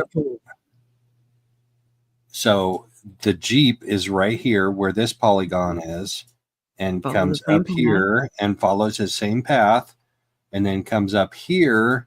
That to me is not past him. Well, it is to Brandon because he was pulled into that parking. I'm assuming maybe that's a sidewalk. I don't know what it is, but he said he parked, and then the Jeep went past him. And then he did a U-turn and kind of followed the path of travel of the Jeep. Right. Yeah, it's subject to interpretation. If I was on the jury, and believe me, if I was on the jury, you wouldn't want me on your jury. It also didn't stop the fact that Alex took the shot, so it doesn't affect. It has zero effects. Right. Exactly. Yeah. So It's just trying to, understand. Yep. So some people will say it passed. Some people will say drove by. Some people will say, everybody has different language, Yeah. I do believe. I want to pull this back. Yeah, no, I totally get it because that kind of helped me understand that a little more, just trying to put ourselves in the map and see what it was like for Brandon. Right. Hold on. John Williams, yes, the jurors can ask questions, and here's an unusual thing. They have not asked a single question of a single witness at all. So different from the last one. I was going to bring that up too. It's a good observation because I'm like, what? We don't have any inquisitive. We don't have any Carls basically, which I mean is a good sign, so to speak. Yeah. Could be. Yeah, I think juror 9 is not a Carl. I think his baseline, juror number 9's baseline, is being a little bit fidgety and he doodles. And just because he's doodling doesn't mean he's not paying attention. Actually, doodling can help some people pay attention more. But he also plays with his hands. He plays with his skin. He chews on his fingernails. And that doesn't mean anything about whether or not he's a good juror or not. That just means he deals with things a little bit different than the rest of the jurors. And I'm fine with that. I know. I'm surprised he remember. I don't remember anything, and I was Right. not Love in always. Yeah. line. Love always. Yes. Juror number 9 is the pirate. Yeah. That's Captain Jack is juror 9. Oh Lord. Okay, so Angela says, what about, so if Brandon is on the right of the road, parked by that pool, then Alex was on the left of the road, driving past and exiting to that above street? That's what it sounds like to me. That Angela, that's what it sounds like to me, but that's not what happened. So He said- he went in a circle, right? It's like he Yeah, looped. Huh? Yes. He went back Or down to maybe he Pecos drove straight. Did he drive straight? How do we not know that?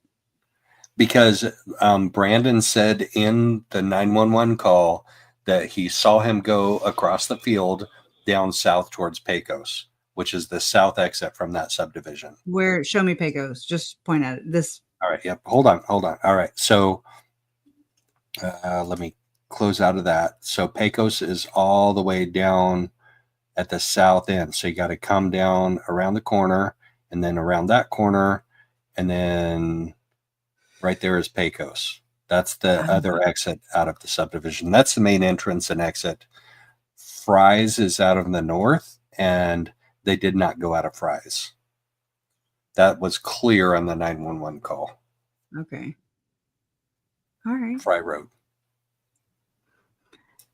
Yeah, I'm good at directions. Just I can't. I don't know. I have to kind of like familiar. I have to like calibrate. You know.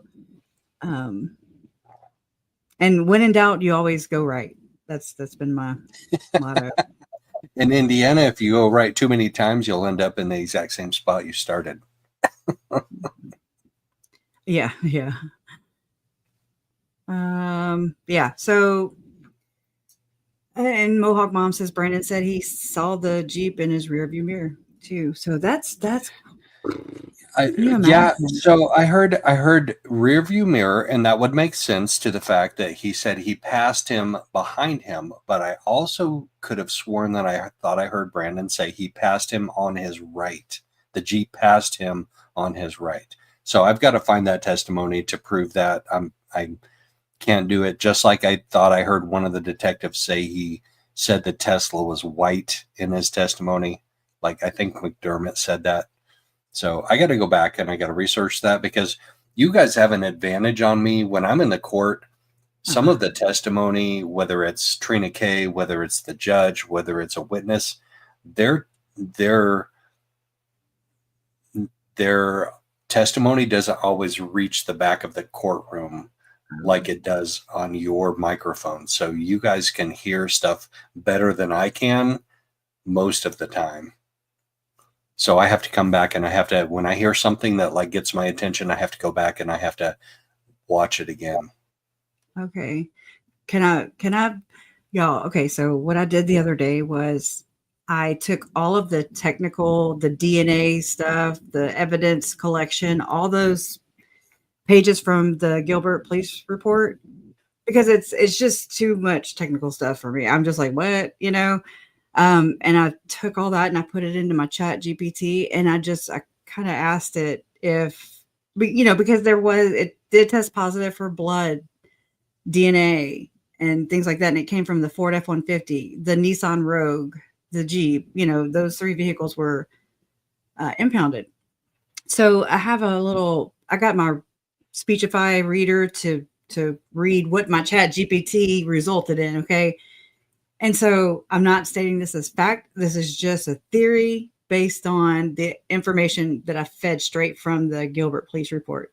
If y'all are interested, it's kind of alarming though. So just clutch your pearls, maybe throw them away. I don't know. It's anyways, I don't know how else to forewarn people, but it's about Tylee. And it's theory. Hold on, I gotta find it again. It's theory on, let me stop this.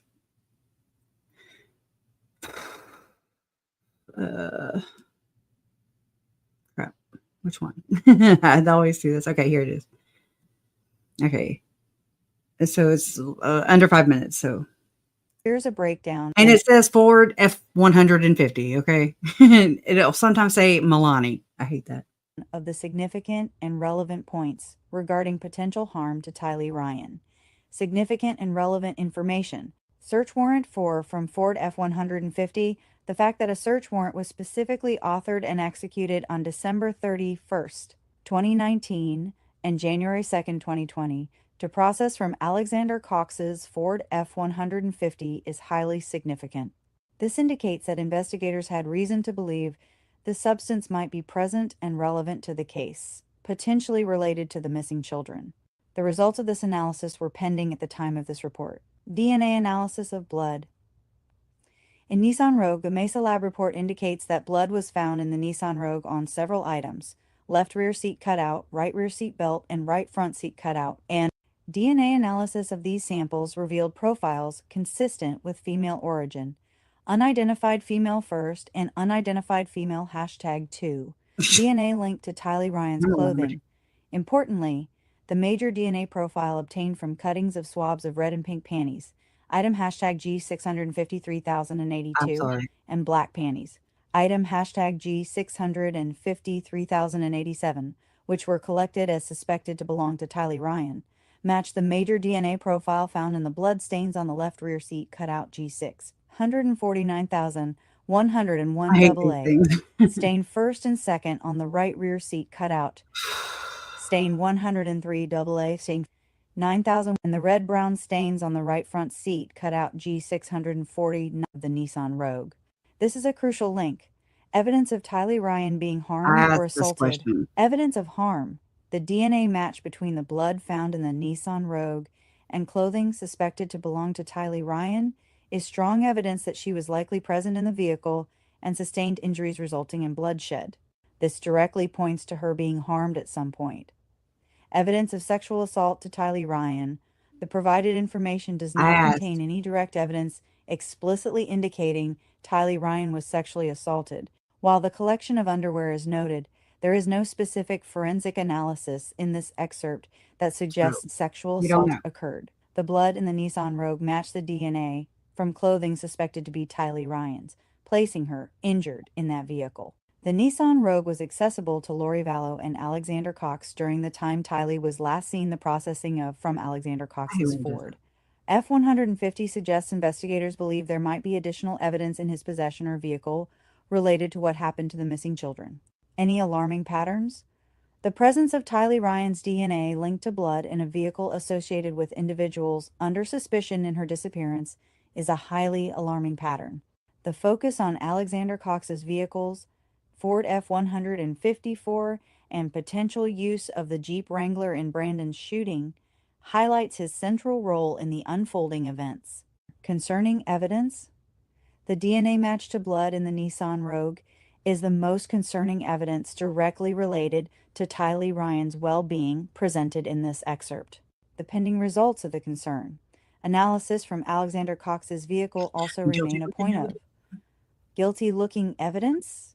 The DNA linking Tylee to the blood in the Nissan Rogue strongly suggests that harm came to her.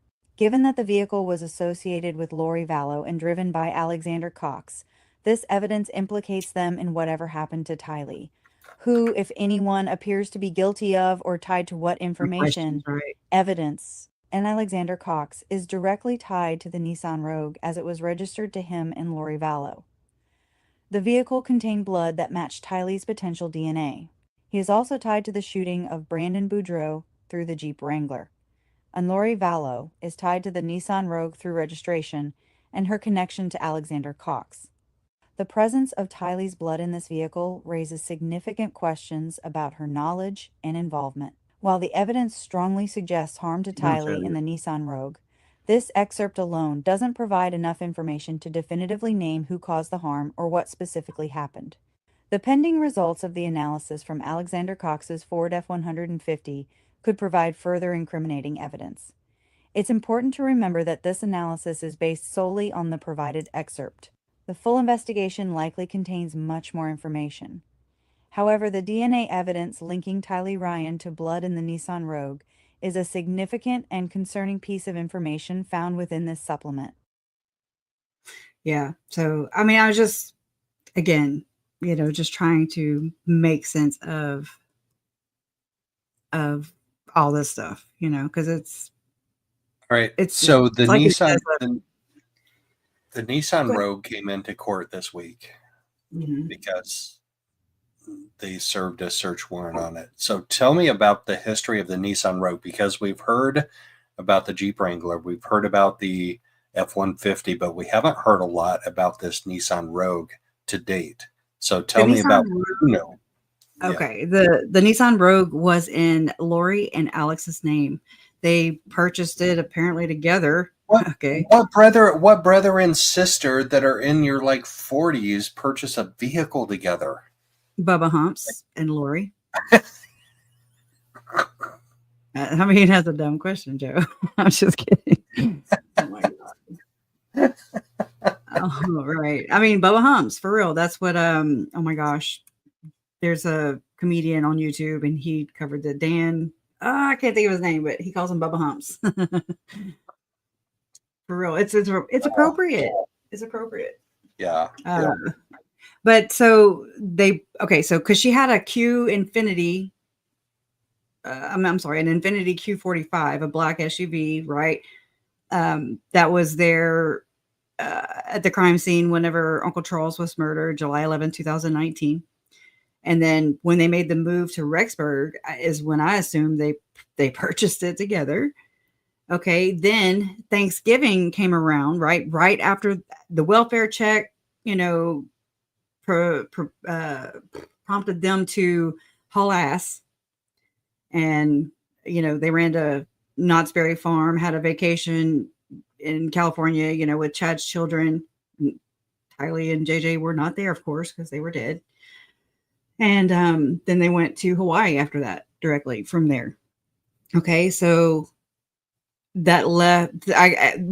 Okay, so my understanding is that Melanie Boudreaux drove the Rogue from Idaho down to, I guess, Arizona. Yeah, and they dropped it off. Ian was like, "I don't want you to spend Thanksgiving alone," something along those lines. And so they parked the Nissan Rogue at Ian's sister's house, which this report I have pulled up right here. It's Ian's sister, her statement to the police. And so I took that report, everything that she said, and I just kind of, ran it through my little questions. And it's very insightful. She says that Melanie appeared detached while discussing her ex-husband and stuff like that. But anyway, so they dropped the car off, the Rogue there, and then Colby goes and picks it up because Lori gifted it to him. And so then later on down the road, the investigators knock on Colby's door, and he had to go get all of his stuff, that his personal belongings out of it. And then they took it and tested it. And so it's an impound, I'm assuming. Right. And Ian's sister's name was like Hannah something or other, I think. Hannah Blackmer. This report right here, it's 2 minutes and 20 seconds. It's worth a listen. So okay. Hannah Blackmer's statement contains several alarming and concerning signs. In Milani's detached demeanor, Hannah describes Milani as appearing detached while discussing her ex-husband and the fact that she had left her children and not seen them for some time. This lack of emotional response regarding her missing children is highly concerning and suggests a possible lack of empathy or involvement in their disappearance. Vague mention of Tylee and JJ. The fact that Milani mentioned Tylee and JJ but only in the context of small talk is alarming. Given that the purpose of the follow-up was to locate the missing children, this casual mention suggests a possible attempt to downplay their disappearance or a lack of genuine concern. Yeah. The disturbing statement about Al, the most alarming piece of information, is Hannah's statement that approximately 2 weeks prior to their conversation, which occurred on December 26, 2019, she was told by her brother Ian Pawlowski.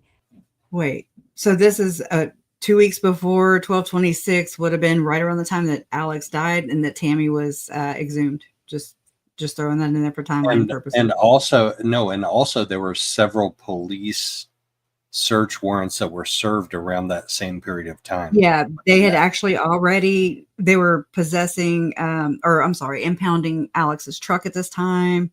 Right. I mean, the stories of the missing children went public 12/20. I don't remember. We were celebrating my daughter's birthday at Casa Manana here it's a Mexican restaurant here in Lake Charles. And that's the night it went public. Her birthday's December 23rd, but it was like the Friday. You know, it was like Yeah, no, I there remember was, my there was a search warrant that, yeah, there was a search warrant that was served on December 23rd. I remember that from court. One and of it's them. Joseph Smith's birthday for what it's worth. Anyways, but that's anyways. But I remember being, you know, we had the family birthday party thing there at the restaurant, and I remember my parents. They just kind of got up, you know, suddenly, and so we are all worried, of course. So I, you know, I went outside and smoked a cigarette, and I saw them getting in their truck, and like my mom pulled out like a recording device, you know, but I think they were talking to Rich Robertson at that time. I think, I don't know, don't hold me to it. From what I remember, and y'all know my memory sucks, but if that's Nancy in the chat, I think it is under Corey. I think it is. If so, hey girl, I'm glad you're here. If it is you, I'm always glad whenever you show up. That's JJ's biological aunt, Mandy's sister. Mandy is his biological mother, and Nancy is her sister. So, okay, so yeah, so she was told by her brother Ian Pulaski. Okay, so here we go. So Hannah was told by Ian that Milani had said Al, presumably Alexander Cox, had taken care of someone. The unknown meaning of this statement in the context of missing children is deeply concerning and strongly suggests that Milani may have knowledge or a belief that harm has come to Tylee or JJ Vallow. Milani's narrative about Brandon, Milani telling Hannah that Brandon blamed her for the shooting and that they divorced due to his promiscuous behavior could be an attempt to paint herself as a victim and deflect any suspicion away from herself in relation to the shooting or the disappearance of the children.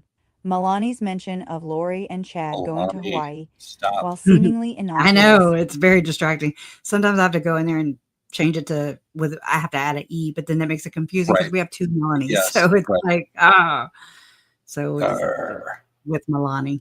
This detail aligns with other information in the investigation. You know, she acts like a damn Milani, really.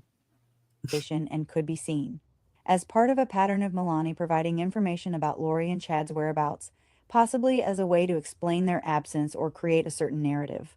Hannah's discomfort with the Nissan Rouge.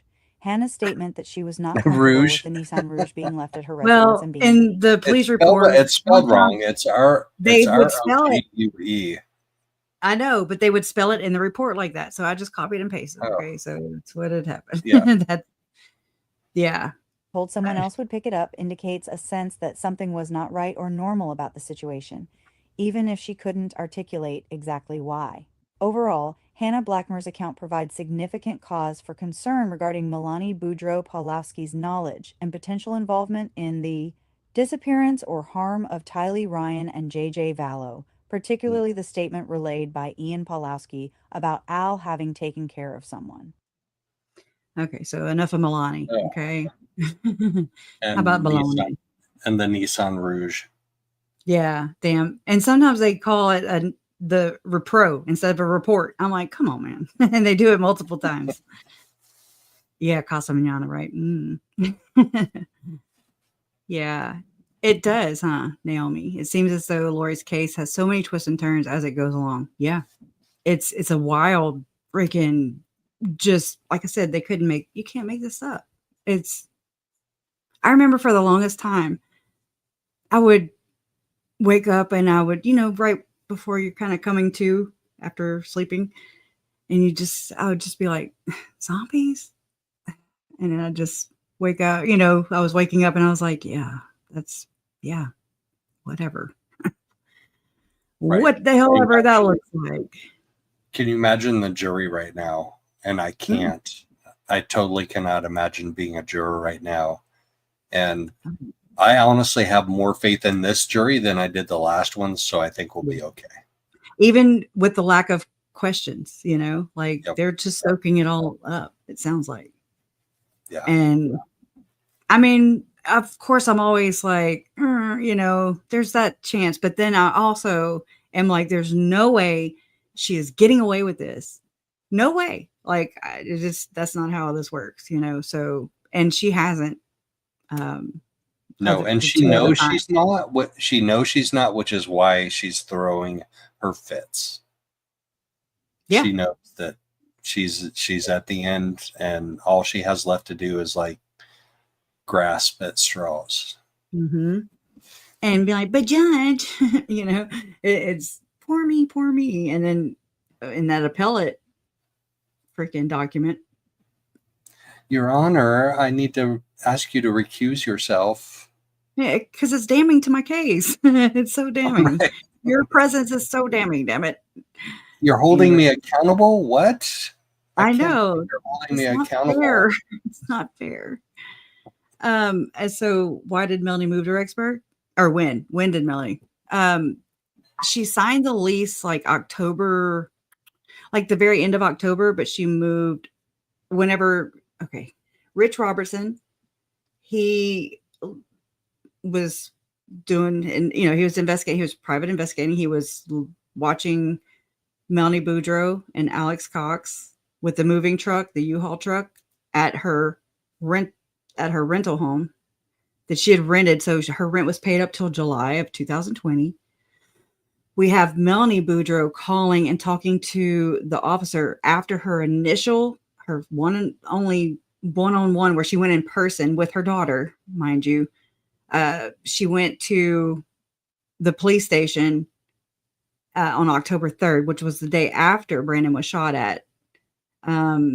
So then it was around October 14th when she called the detective and she was like, hey, I just feel a whim and I'm just going to move to Boise. I don't know. It's just crazy. I'm just a crazy kid. It's wild how she just thinks, I don't know. Anyways, her manipulation is thick for sure. But so she ends up not even moving to Boise. She moves to Rexburg, and not just anywhere in Rexburg, but right across the street from Ian Pawlowski, by the way, whom she says she met on a LDS dating site, allegedly. And she moves next door to her Aunt Lori, and they share an actual wall. They share a wall. So this is after the children are dead. This is Alex Cox is right there. He's going from pillow to post, within the apartment complex. They're just Three's Company, I guess. I don't really know. But she moved there. Rich Robertson put a a tracking device on the U-Haul. And if you go watch the interview with East Idaho News, he just did an interview with Rich Robertson, and he explains this very, very well. How they didn't just they took the back roads, I want to say, which is kind of interesting because that's exactly what Alex did. So it was after the shooting, basically. They took the back roads, and they kind of took the back roads again whenever moving Melanie up to Rexburg. So, and it didn't last long. She was there from November 1st-ish, October 31st was her and Brandon's anniversary. They were married on October 31st, 2008. Remember that? Lori was trying to insert herself everywhere. As a mother. And she said, like one of her first opening statements, so you and Melanie were married in 2009. Right? He's like, no. Brandon's like, no, you got that wrong. Like the green chili chicken enchiladas. I don't remember. Yeah. Nobody cares, girl. Nobody cares. She can't even get that right. Like, seriously, just get that one thing right. Like, if she would do that half the time, she would be more credible with her. Well, you don't grant any one of my motions, not one of my motions. I'm like, you've gotten a few granted. Hence the fact that you're representing yourself right here, right now. Okay. I mean, she's even going up to the bench during sidebars now too. So you consider that one granted. Okay. Right. Yeah, absolutely. I was listening to her bitch, whenever she was trying to get Boreski, removed. And Jennifer Green, the other judge, was like, anyways, when Lori was explaining all the things of how the world has done her wrong, she says that the rag belt, it's just, if it were going to be a problem, then they could just do the alternative, right? And so I'm like, I was thinking, it's only a problem to you. It's not a problem to anybody else. Like it just bothers you that you didn't get your way. And so I've actually said this too, and I've seen so many people in my chat during the live stream say she's trying to expose it. She's trying, like she's not trying to hide it. As last time I thought, I'm like, why the hell does she always go up there and lean? Because it just threw me. I was just trying to understand. So I didn't even know. Yeah, I didn't even realize the rack belt was in question. Or, anyways, Do you but want to this watch time that? I'm not trying to hide it. Yeah, hell yeah, I do. Oh, yeah. The court calls Lori CR Vallow. 2022-00124201. This is State versus Lori Daybell. Appearances, please. Trinity K on behalf of the state, and for the record, the victim is appearing virtually. Thank you. Yeah. Lori Daybell for the defense. And Pamela Hicks, advisory counsel. Thank you. There was this got set very quickly. There was a media request that I became aware of in passing, literally on my way over here. I don't have a written request. I have not read all my email because I've been on the bench this morning. Do you want to make a record with regards to the media request from the state? No, Your Honor. Okay, from the defense? No. Okay. I don't see anyone here. I thought we would address it on the record, but I don't see anyone present from the media. Okay, I assume there's no objection if they come in. Nobody Ms. knew, Kay? lady. No, Your Honor. Ms. Daybell? I always object to them, yes. I always She always- object. I always object. But she's like, wink, wink. I mean, pretty much. Yeah. Yeah, and the media didn't know about this, so nobody was in there for this. Yeah. Oh, you object Thank to you, them? Traveler. Okay. Is there anything you wanted to put on the record? No. All right. My thought is if they come in, we can address it. All right. The court's, this is the oral argument on Ms. Daybell's motion for change of judge for cause. The court's in receipt of and has reviewed motion to disqualify judge. This was filed on May 20th, and the state's response to defendant's motion to disqualify judge. Ms. Daybell, I've read your motion. In summary, the way I read it, you're asking for the court to remove Judge Boreski for cause under Rule 10.1. Remove his shirt. You cite several reasons, specifically that he's denied various motions. You mentioned facial expressions. You mentioned a belt and his not allowing you to remove it. Wait, she mentioned facial expressions? She's Yeah, I citing only know the judge's facial expressions? Yeah. Like, yeah, I would be under the jail. I'd be under the damn jail because I'm like, I'm throwing gang signs on my damn face all the time. Gives me away. Brandon's very animated too. So I don't feel so alone in this world. Pot to the kettle. Hello, stop making facial expressions. Right. So there were jurors in the first trial that actually mentioned her like rolling her eyes and stuff. Yes. And so the other day when she was doing her opening statement, and she doesn't even flinch. She just stopped. She would stop, object. She would just stop and then not reroute, change course. Nope. She would just get in what she had to say because that's her goal. Yep. That she said it in her interview. Yep. That's under Rule 10.1. You cite several reasons, specifically that he's denied various motions.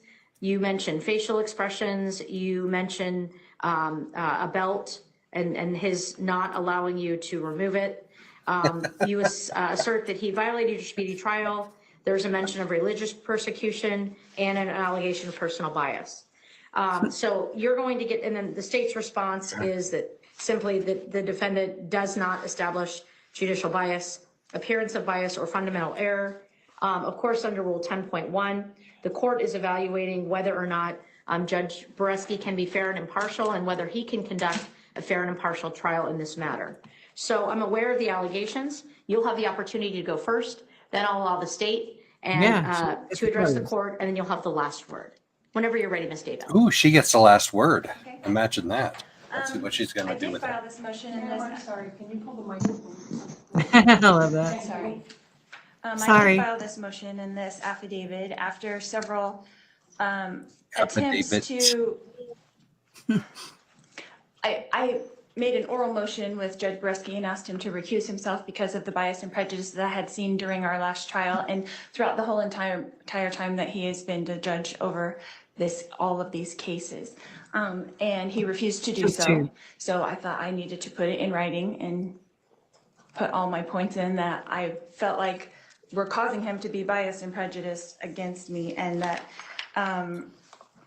Wait till he sentences you. obviously you've read it, so you've Zero effects. seen all the different things that I put. There was an actual comment during trial when I was cross-examining one of the witnesses where he said to me directly after an objection from this state that I was comparing myself to biblical prophets, which I absolutely was not doing. Prophets. I was totally I not didn't even doing. realize it until someone showed it to me on the FTR afterwards. You're He funny. had even said that because I was in the middle of questioning the witness. And I'm totally a so valley there's several girl. times that he made comments directly to me. I tried to address this with him directly in our last hearing on May 14th, where I asked him why he had denied every single motion that I had ever filed in the last year and a half.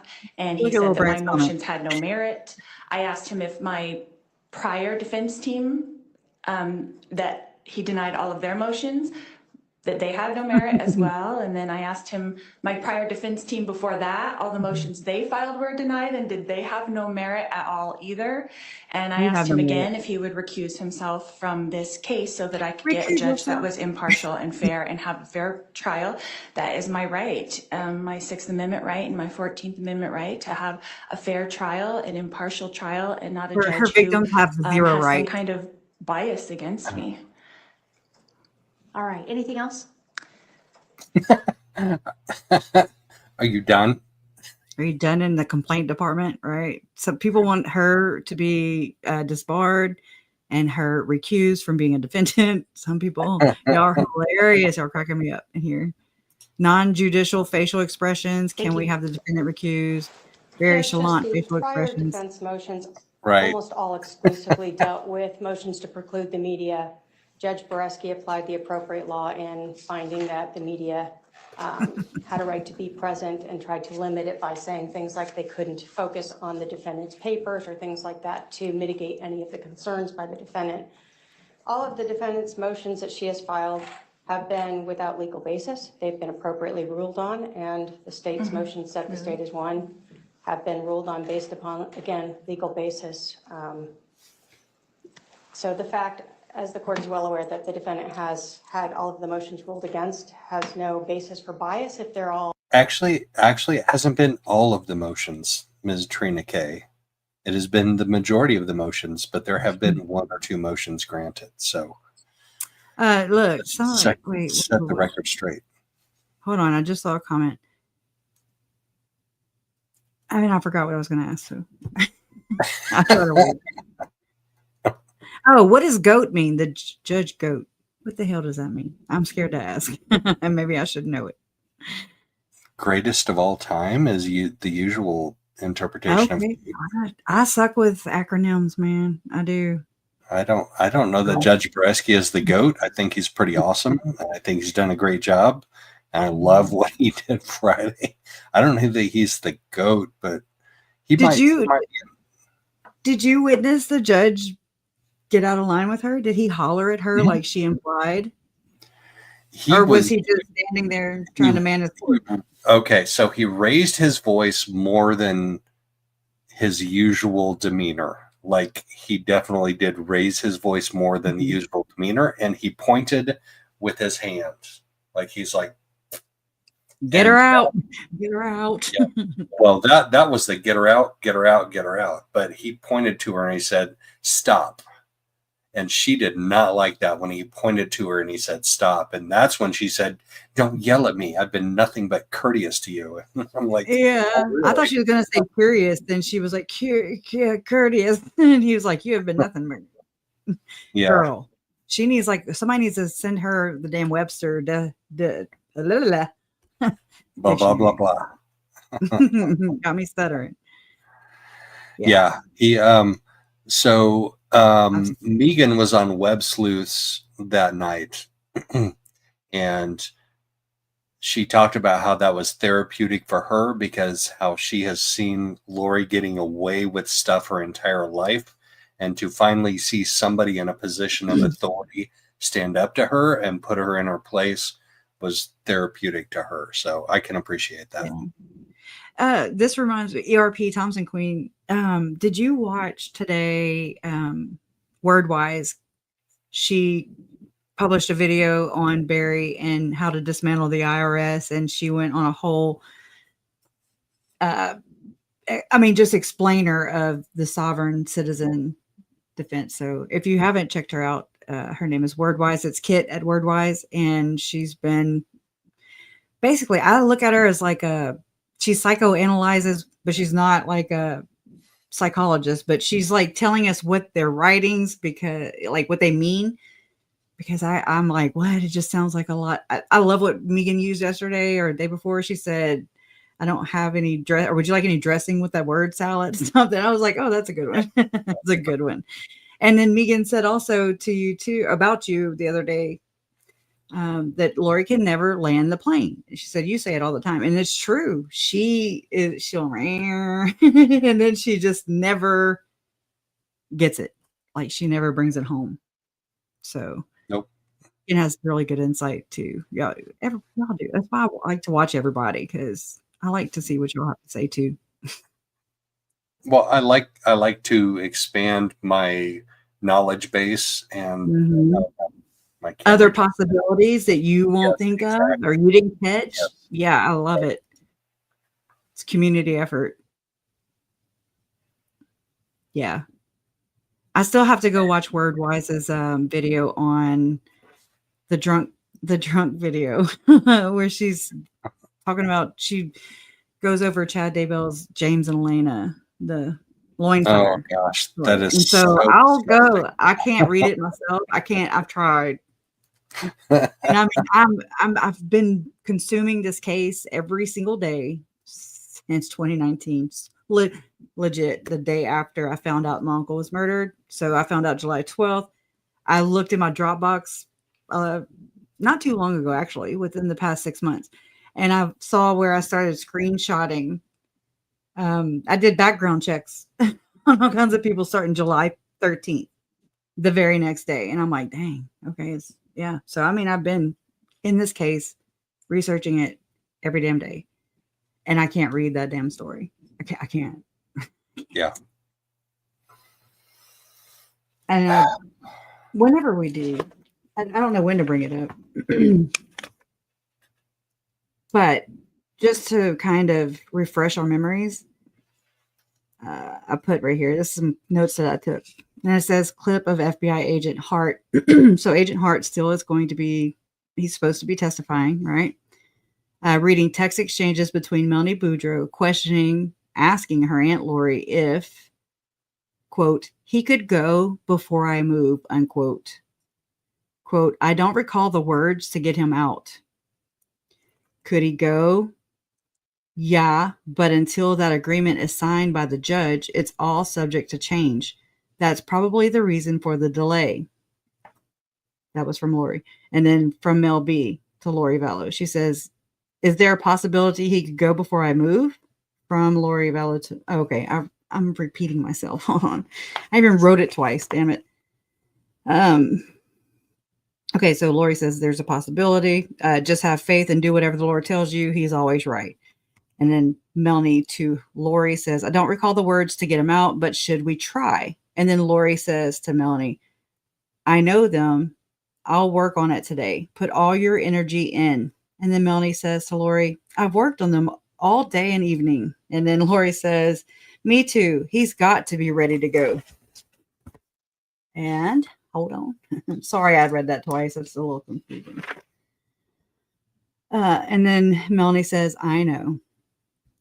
So another clip is Lori's niece, okay, Melanie Boudreaux, caught in a custody battle with her ex-husband. Oh, that's a court TV clip. And then Melanie was listed as a person of interest at one point in the investigation of the shooting attempt on Brandon Boudreaux's life, then was listed as an investigative lead. Now we know she's a damn conspirator, allegedly. So she's moving up in ranks, right? And then the 2 3s. Okay, so Hart said he included this text exchange because it refers to causing children pain. Hart identifies the 2 3s Chad refers to as Melanie's kids. And Hart explained Raphael was a name for Chad. A lot of the texts include names for the demons that Lori and Chad believed were taking over the bodies of other people, including Iplos and later Viola for Tammy, Ned for Charles Vallow, Rhonda for Kay Woodcock, Hillary for Tylee, and yeah. Let's see. All right, that's all I have right now. Just I do have some, like, I remember some Google searches that I'll have to find that note real quick. But the Google searches are interesting too. Because the day after JJ was murdered, the last day JJ was seen alive, okay, Lori was Googling what possession meant. You know, like, they don't make any sense, y'all. But they're the smartest people in the room. Wow. Yeah. Yeah. This one. Have you watched Nate's East Idaho News? Yeah. Yeah. We'll see if this is worth $1 million. And we're like, yeah, no, it's not. And it's gone down even lower than a penny since then. You know, it's like, because her bond went down from 5 million to $1 million.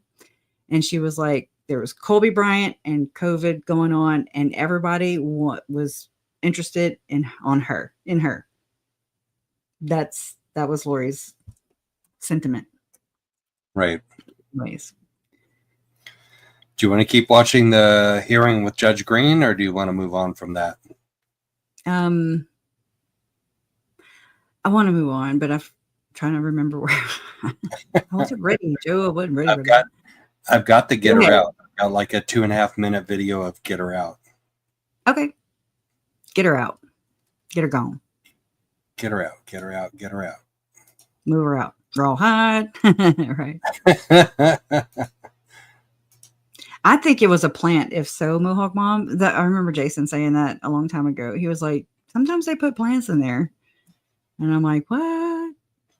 That was in Madison County. So I don't know, for what it's worth. And then all of a sudden she wants to talk to a news source. You know, it's kind of interesting how that works out.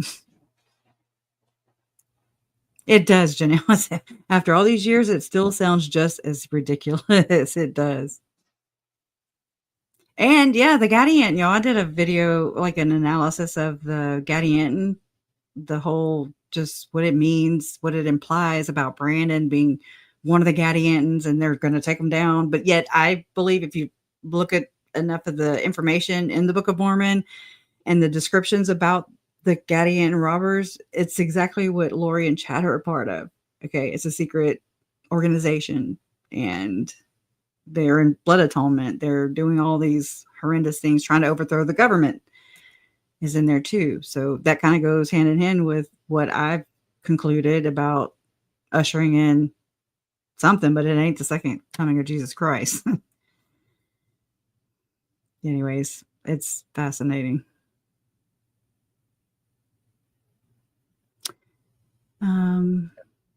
Do I need to pull that up? Oh, okay. My bad. You gotta tell me stuff. I cannot. You got to tell me stuff. Donna will put stuff in the private chat, and I'm like, I'll see it when we're ending. I'm like, I'm so sorry. I don't look at my phone. I don't.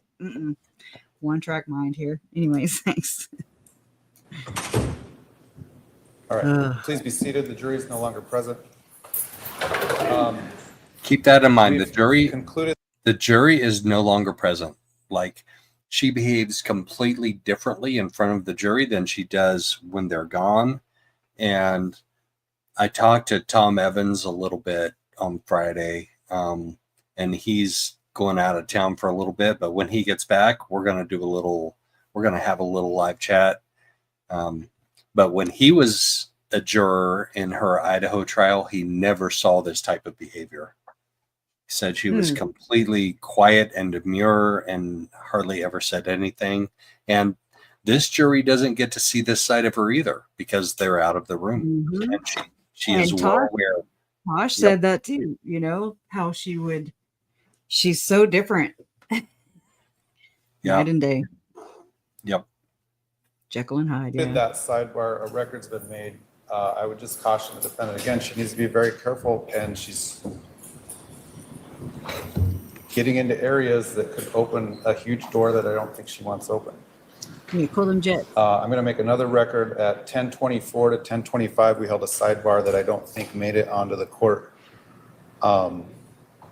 record. That sidebar again discussed similar issues of if the defendant brings in evidence or testimony that she was a good person and no ill intent and those sorts of things. I love this. Specific acts of her being a good person, it could open the door to other things that she may not want the door open to. The state, the defendant, and advisory council were at the bench when we had that short 1 minute sidebar, but I don't know if anyone wants to supplement the record on that. Ms. Kay? Just, Your Honor, that again, the state did raise any issue of character evidence under 404A and 405, that if the defendant opens the door and tries to advise that she is a good person, a peaceful person, a kind. What happened? Okay, so I just want Lori's body language right here is interesting because she grabs a hold of the desk. She's kind of looking sideways at Trina Kay, and she grabs the desk and she pulls herself forward towards the desk. Like she's contemplating something, maybe? Maybe she is. I mean, that's kind of why I feel like she didn't want the rack belt on. It's like she's inching her way to, she's all about revenge. Okay, straight the hell up. It's written all over this case, especially JJ for sure. Like, I mean, that was just a revenge kill for sure. I mean, I don't think she had plans for the kids to begin with, but I mean, I don't believe she had plans to keep the kids. Watch how she's watching Trina Kay off to her right side, and then she just like reaches forward and grabs a hold of the desk and pulls herself forward to the desk like she's preparing herself for something. It's interesting body analysis. Your Honor, that again, the state did raise any issue of character evidence under 404A and 405, that if the defendant opens the door and tries to advise that she is a good person, a peaceful person, a kind person, a loving person, any of those other types of things, that we believe that would allow us under 405 to then bring in specific acts such as the murder of her children, her husband, and her current husband's wife. All right. Which would also be 404B that they withdrew. No, it'd be 405. Yeah, they withdrew it, but if you bring up 404 that you... Then all 404B is in, or do we get a hearing on what 404B can come in? If I open the door, do I get a hearing? We stop trial and I get a hearing on... Stop. We'll have a very short hearing, okay? If you're going to introduce how you have great... She does not like that. She does not like somebody telling her to stop and basically shut the fuck up, girl. Right. And that, I'm telling you, but that's a thing in this religious community. The women are soft-spoken like this and very kind of, they're not like Nancy Jo. Okay. I like the way Nancy Jo held herself. I do. She did it. She's classy. I wish every, she represents the community really well in my opinion. Yeah. And the point that I made yesterday morning when I was on with Salty is that a lot of the witnesses, like Brandon Boudreaux, has testified before in this, and he's had time to prepare. Nancy Jo was supposed to be like a minor character. She was supposed to be a minor witness, and she had no idea. Yeah, she had no idea that Lori was going to turn it into what Lori turned it into. And she was totally up for it. And they actually, in her interview with the police in the Chandler report, they mentioned that she wasn't even sure she wanted to be involved, And so I really am so glad, because, I mean, the fact that she did involve herself and get tangled in this freaking web of craziness and deceit and destruction, it just says so much more about her character, about Nancy Jo's character. Yep. It's like, you didn't have to, but you did. And I'm so glad, because at that time in the trial for Uncle Charles, it's like she was the voice that we had been needing to hear, but didn't know we were missing it. You know what I'm saying? Like, I don't know. She just stepped in and stepped out, in my opinion. That's so a good way to put it. Yeah, that's a good way to put it. And We I mean, didn't know we needed that, and we needed don't flatter and yourself. we needed Lori's reaction to that. We needed the TKO. We needed it. We needed it. And she delivered. She Thank sure you, did. Nancy Joe. Thank you for your service, and Nancy. Introduce how you have great character and good character. We're going to have a short hearing on what evidence that they can bring in to rebut that character, which could include being convicted of 4 murders. Okay. So And would you talk like to your advisory counsel during the break. And Oh man, I love that line. Mm-hmm. I could put this on. I could put this like 30-second clip on repeat, like over and over and over again. during the break. And You don't need to yell at me either. I'm either. Would you talk like to your did it advisory too. counsel during the break. And You don't need to yell at me. that character, which could include being convicted of 4 murders. Which could include being convicted of 4 murders. Thank you, Judge B. Serial killer. Like, he's totally aware of that. He's completely aware of that. And you know he has been throughout this entire process, and he has been so even keel, so even tempered, but he's not so much today. Well, Friday. And would you Talk like to your advisory counsel during the break. And You don't need to yell at me either. yelling at you, okay? Yeah, you are, and you do not need to talk to me that way. Okay, Can you so imagine her fussing at her kids and being like, you don't need to do that to me. You know, like there's no conviction. I mean, besides her in her voice, like, you don't need to do that. right, it's a petulant teenager and her dad. 100%. Yep. And like, so if this is her and Barry, pretend like that's Barry Cox up there instead of Judge Boreski. I can no. Anyways, What is Barry? What was when she was a teenager, when she was in high school? Oh, I got it. Okay, I got it. You want to know how it went? It didn't, because they didn't confront one another. Period. I'm telling you, they did not do that, and that's why it's just like, just free range, you know.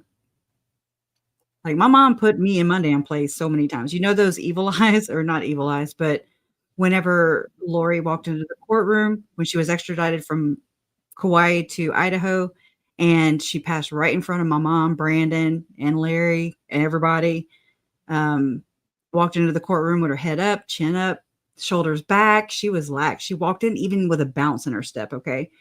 And she walks in. Okay. Well, anyways, after the hearing was over, she was walking out, and my mom like gave her these laser eyes. Okay. I'm like, I've seen those eyes so many times in my life.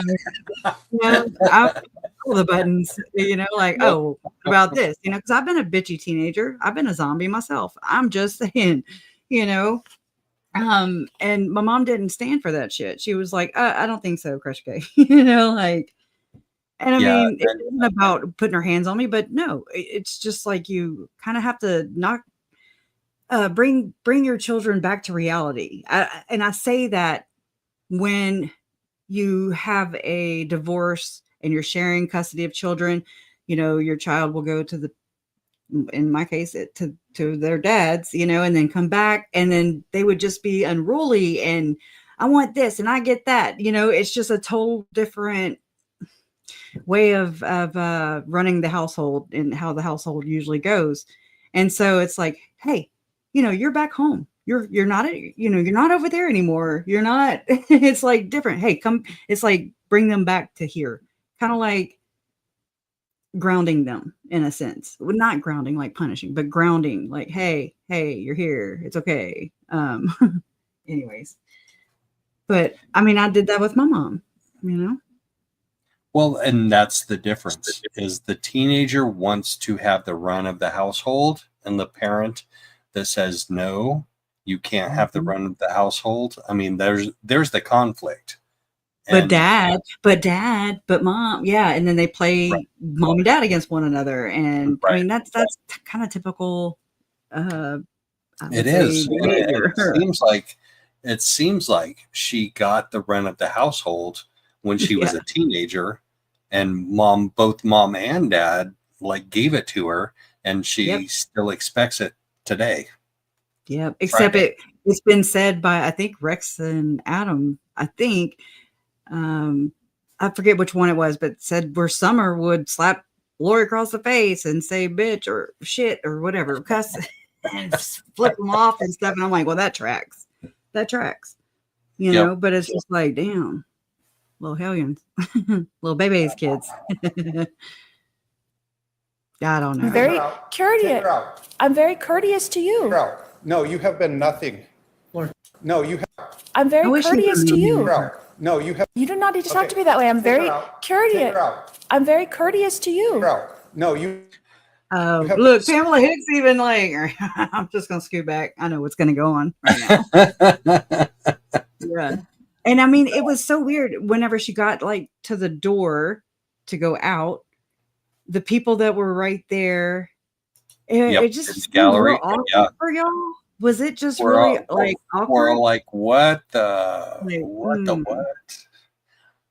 But she has this thing where when she's going out the door, she will look at those people that are seated right there, and she will like give them some kind of a look, and occasionally she will actually smile at them. I got it. I have it. Yeah, I took still shots of it because I know what you're talking about. But go ahead. That way, I'm very courteous. I'm very courteous to you. No, you have been nothing. Okay, so this was one of the points that I made yesterday morning. I think she honestly believes when she says, I have been courteous to you, I think she believes that. Yeah, that's what I'm saying. Their definitions and whatever that's called, but definitions of behavior. And then like, again, it's kind of like, it reminds me of whenever, what's his name? Oh my gosh. Grant Palmer. He was, I want to say a Mormon historian or something, but he came out of Mormonism. And he said the best thing you can ever show to a Mormon is grace. And I was like, whoa, that's big. He said, because they know the definition of it. They know what it says. But they don't know how to do that. They don't know how, they're not taught how to show that. And I'm just like, whoa. So it's all talk and the actions never line up. And that makes sense to me because she's saying courteous, but that's not, the action's not there. You know, the it's wild. Right. Well, that tells me that if she believes she has been courteous to him, that any time she has not been courteous to him has been deserved. Like he deserved any time that she was not courteous to him through his, mistreating her. Like his bias towards her has been totally deserving of any way that she treated him that was not courteous. Yeah. So it wasn't her fault. It was his fault. It's not her fault. Yeah. I've been nothing but courteous to you. Yeah. Yeah. Except for those times when you deserved it. Oh my gosh. John says hi on the gas to me during the course of these proceedings. Yeah. Talk with your advisory. Watch her left hand. She's going to turn around. Left hand. Boom. I thought she was maybe pointing at another exit. All right. No, there's no other exit. No, there's no other exit. Yeah. She's like, There's no other exit. Okay. I wonder what the hell she was pointing at besides the judge. The judge? She's saying, you're dark, dude. Maybe my stuff, or bippity boppity. Yeah, she's been working on that all weekend in her cell. She's like, I need somebody there. Did you see, you have screenshots, or do you want to see that one more time? Yeah, I do have screenshots, but let's see. I haven't pulled up. I just got to open it. And I think I have to pull that off. I wish it would. Oh, it does. Okay. Thank you, StreamYard, for reading my mind. But okay, so again, well, you know, I wish he would have kind of manhandled her. I wish he'd have been like, throw her against the wall, you know, He has carry her been ass with out, her. body He slammer. has been with her since day one. Like I remember him in the pretrial hearings, but way back in December of last year. He has been her escort like since day one. At this moment when all this was happening, I was like, stop wearing this hairstyle. Stop it. You look like you're freaking 12. Okay. You're not 12 anymore. You're 50. Remember, you said your life was over, Lori. Remember that? We call this, I'm from the South. We call this boudin. Okay. My dad would be like, pick your bottom lip up, girl. You mopping the floor. Because I was a powder. And so she's boudin the whole way there. You don't have to mop the floor because she's doing it with her bottom lip. So look, she's talking shit. With her little side winding mouth. And in there, I'm like, how awkward for these people right here. She's looking dead at him, you know, like, help me. Yeah, I'm just being persecuted, you know, like, I don't know. It's weird. I noticed it too, though. I wish we had better pictures, better quality. Anyways, and then poof, off she goes. Anyways, so yeah. I'm trying to add yours back and remove mine. Add it back. Yeah, that was so good though, y'all. I needed that too. I just was so triggered still. I could not even come back and readdress this until, you know, I'm still readdressing it. I'm still processing it again. You know, because it's like when you get triggered, like I guess, like, you know, we do. Okay, if Judge Boreski can get triggered, we can all get triggered. Yeah, he is the most calm, level-headed judge that I have ever seen in a high-profile case like this. Like when she had her May 14th hearing, pretrial hearing. I went and I sat in his courtroom for his early morning docket, which had nothing to do with her. He had like a dozen cases on the docket, and I went and I sat in on all of those, and he is so level, calm, like the same way for every single case. Like there was a plea agreement for somebody that was like a sex trafficking type of case, felony level. And in the middle of it, the prosecutor like almost backed out of the plea agreement deal. And Judge Boreski's just like, all right, let's all figure it out. We'll figure it out. Even too, yeah. It out. And he does seem laid back. He does, but I mean, there's a noticeable difference between last trial and this trial. Yeah. Well, he also knows the law. So like there were in those, so that was one plea agreement. There was another plea agreement, and he read off like all of the things that a defendant in a plea agreement needs to know. Like you're giving up your right to a jury trial, you're giving up your right to testify in your own behalf, you're giving up your right for this and that.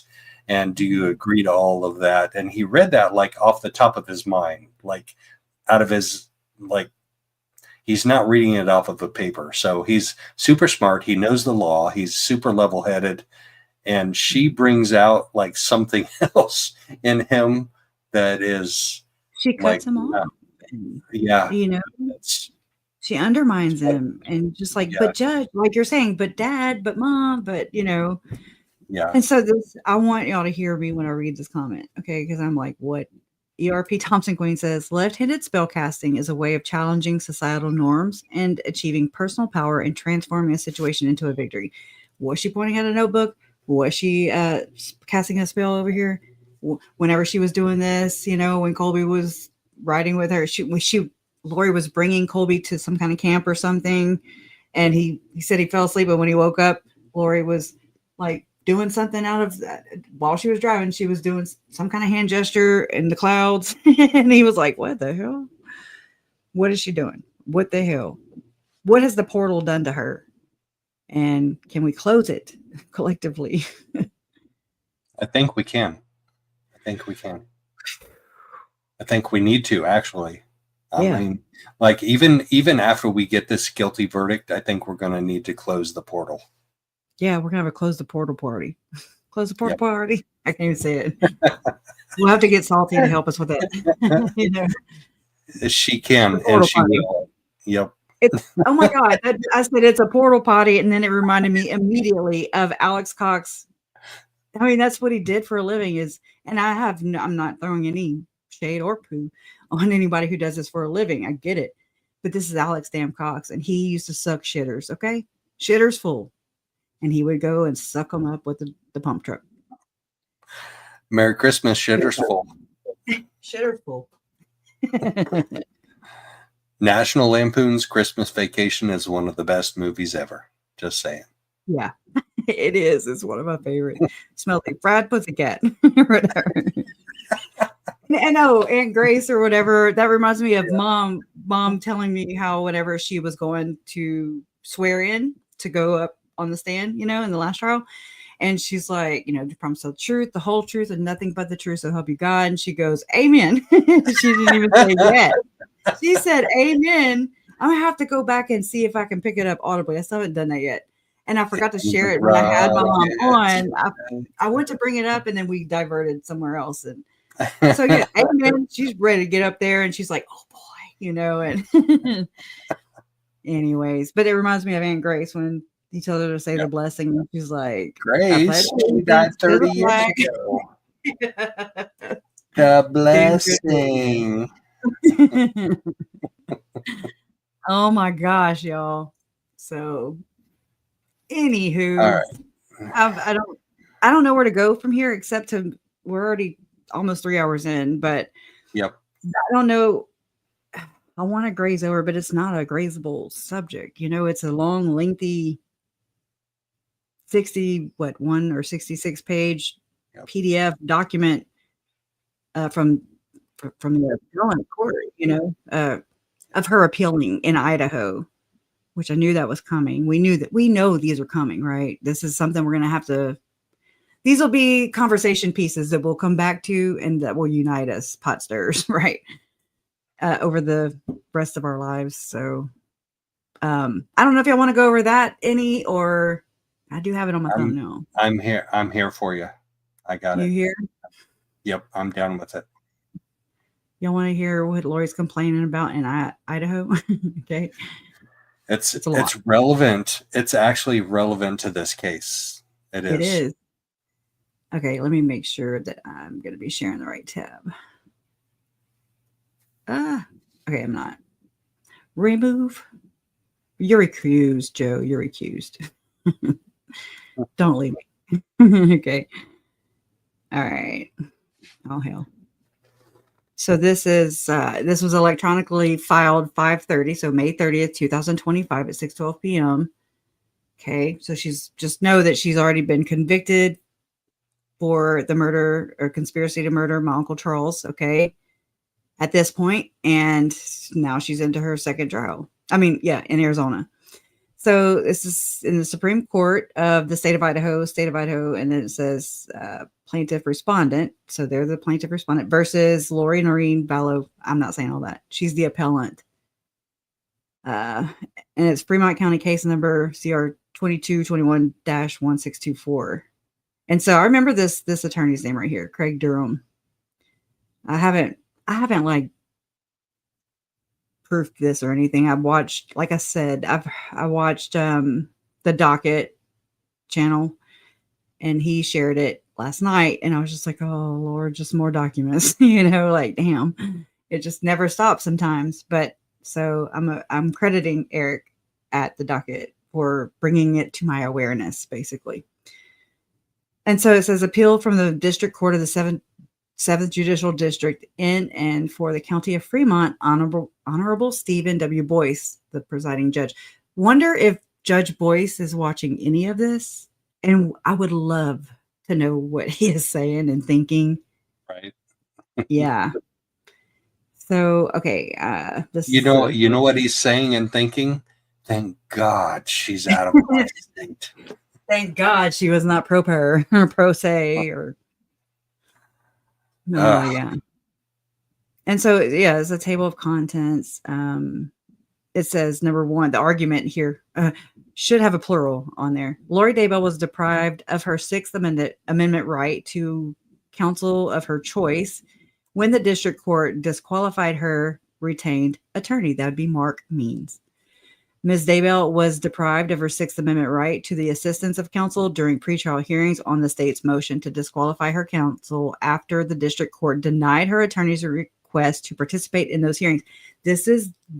I'm so glad, though, because this is that deep dive I've been wanting to do back into when all that was happening, like whenever her mental health technician, Lori alleges that her mental health technician at the facility, she was being rehabilitated, gaining her competency back, that her mental health technician told her, to get a new attorney or something. And so somehow Lori, of all damn people, ends up on the phone with Daniel McConkey of McConkey Law Firm, which is the church's that's like their civil. Anyways, if you've heard of the Church of Jesus Christ of Latter-day Saints, then you know the McConkeys, okay, law firm, because you can't have one without the other, in my opinion. So that was alarming to me. And just kind of the way the things took place, I was just like, what's really going on, And I mean, I'm not an attorney, so I don't know what the hell to look for, but it just seemed really hooey, is all I'm saying. So this says Ms. Daybell was deprived of her right to due process under the 14th Amendment when the district court held pretrial hearings that affected her substantial rights in her absence and while she was incompetent. The district court erred in allowing the state to introduce evidence of uncharged bad acts from Arizona into the Idaho criminal trial under Rule 404B of the Idaho Rules of Evidence. And I want to say this because we were in courtroom 403 and 404 was right next to it. And I was like, well, anyways, there was a lot of 404B talk is what I'm saying. The district court erred in denying Ms. Daybell's motion to dismiss based on a violation of her statutory and constitutional rights to a speedy trial. I just want to go to the conclusion. No. So here are some cited cases. Okay. And I'll share this link. Let me do it now because I tend to forget. So I apologize for that. All right. Let me go drop it in the chat right now while it's on my mind. And anyways, I hope that's... Let me make sure this comes out right. Did it? Oh, that State versus Levitt down there. I don't like that last name. Okay, so I dropped it in the chat. Here it is on the screen. If you can take a screenshot or whatever, and you can go check them out yourself. Okay. All right, moving on. And then these are statutes, other authorities. Idaho Rules of Evidence, Rule 403, 404B. Statement of the case. Nature of the case. This is Lori Noreen Daybell's direct appeal from the district court's judgment imposing a controlling, shocker, term of life in prison without the possibility of parole for her convictions on 2 counts of first-degree murder, 3 counts of conspiracy to commit first-degree murder and grand theft, and 1 count of grand theft. Ms. Daybell respectfully, I doubt it. Okay, I gotta stop. I'm gonna try and not do that. That gets on people's nerves. I don't know. It's like I have a condition. Ms. Daybell respectfully contends several prejudicial errors tainted the fairness of the proceedings in the district court. 3 appellate issues surround the district court's mishandling early in the case of the state's quest to remove Ms. Daybell's retained attorney. Mark Means, right? First, here we go. On the merits, the district court's ruling disqualifying Ms. Daybell's attorney violated her, that's so confusing, her fundamental Sixth Amendment right to counsel of her choice, which is kind of interesting because she gets appointed death penalty counsel, okay, which you have to be death penalty certified in the state of Idaho. There's roster and there's only so many people. If Chad would have been appointed counsel with the DP qualified, certification, the next person in line for that was Ann Taylor. So that was going to be Chad's attorney, who he ended up going and he's on death row, but he used John Pryor, who's also not death penalty qualified. So it's very confusing. Okay. Not real bright. They're not real bright. Just saying. Yeah. No, and they like to steal other people's light, like their victims. They like to try and steal their light because they're not bright. I agree. Okay, so second, the court deprived Ms. Daybell of her Sixth Amendment right to the assistance of counsel at a critical stage when it erroneously routed the disqualification issue into the companion case of State versus Chad Guy Daybell, and did not allow her counsel to intervene in her behalf in that case. I remember this. This is Mark Means was like, hey, and they're like, hey, you're disqualified. And then they appoint her death penalty qualified attorneys, John Thomas and Jim Archibald, but yet she had not even been indicted yet because her Chad was indicted, and that very day when the indictments came down, which was in May of 2021, it was JJ's birthday, May 25th, 2021. That was the shittiest day, I swear. Just because of all the things at one time, it was just overwhelming, but and then it's like they had a hearing, Mark Means and her, they deemed her incompetent. She went to the spa, we call it, which, is actually a facility to, what do you call it? A mental health hospital. What do you call it? I'm like, I'm out of it. Okay. I need help. We all need help. Yeah, well. Third, the court violated Ms. Daybell's 14th Amendment right to due process of law when it heard and decided this issue while Ms. Daybell was incompetent. Her case was stayed and she was not present. The district court also erred in permitting the state to present wide-ranging, uncharged bad acts evidence at trial under Rule 404B of the Idaho Rules of Evidence. They would raise objections all the time throughout. Just, we object, Rule 404, her attorneys did. Okay, so evidence which injected prejudicial character and propensity evidence into the case. It's very windy out there. And finally, the trial never should have happened because Ms. Daybell's right to a speedy trial was violated. I still question why they didn't just go and challenge that whole 50-mile zone of death, and the loophole thing, which was like, in the neighborhood where they killed the kids, basically. You should look it up. Right. And then she also challenged the same thing with this current trial, that she didn't get her speedy trial because she was having another trial for the conspiracy to commit murder of your uncle. Yeah, you can't have two trials at one time. He told her that.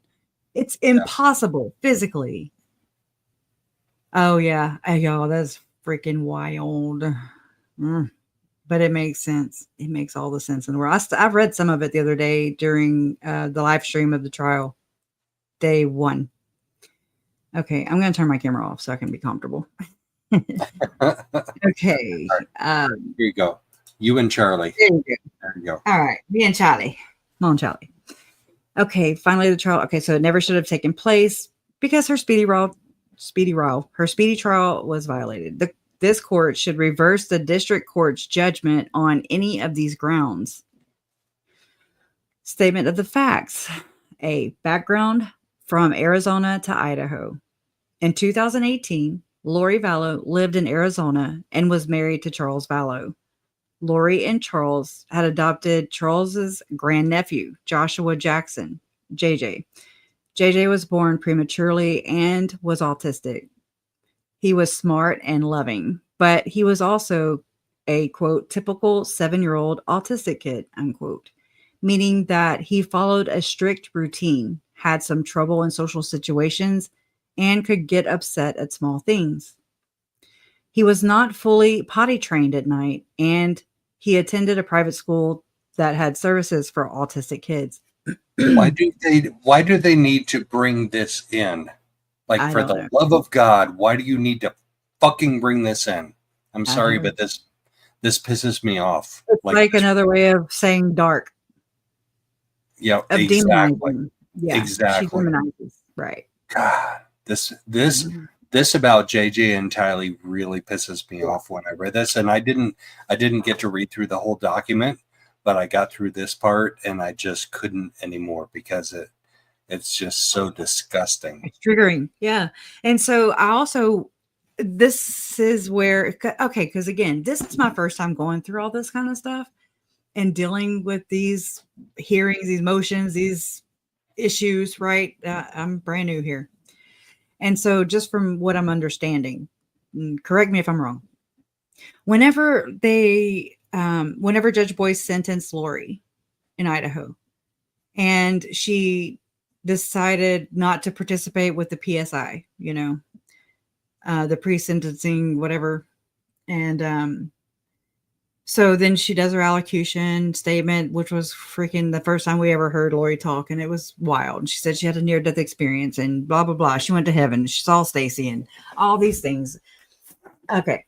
But then I remember how Summer Shiflett didn't show up that day in Idaho, but yet she automatically just magically appears as she did an interview with Nate Eaton, and she wanted to read her victim impact statement about Tylee, basically, while on that interview with Nate Eaton. And she didn't show up. She was appointed as the, what do you call it?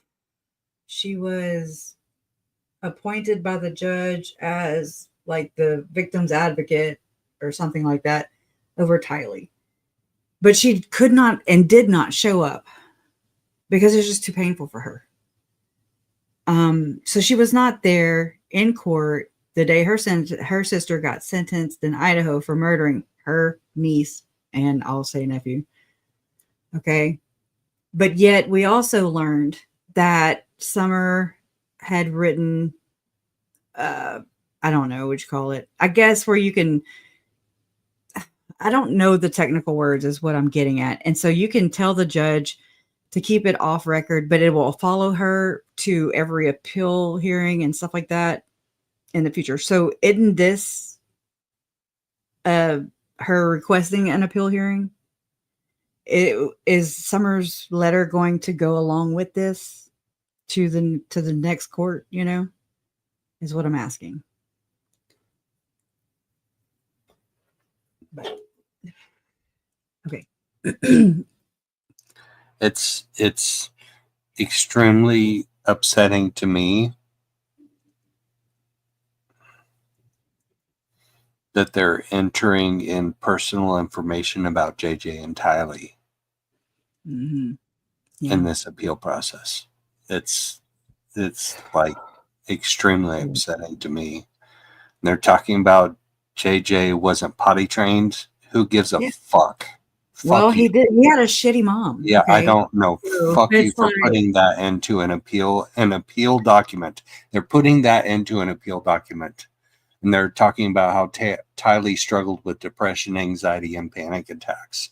yeah. Why? What does that have to do with it? Well, we can look at it. I know what you're saying, but we can look at it. This is from Lori's point of view.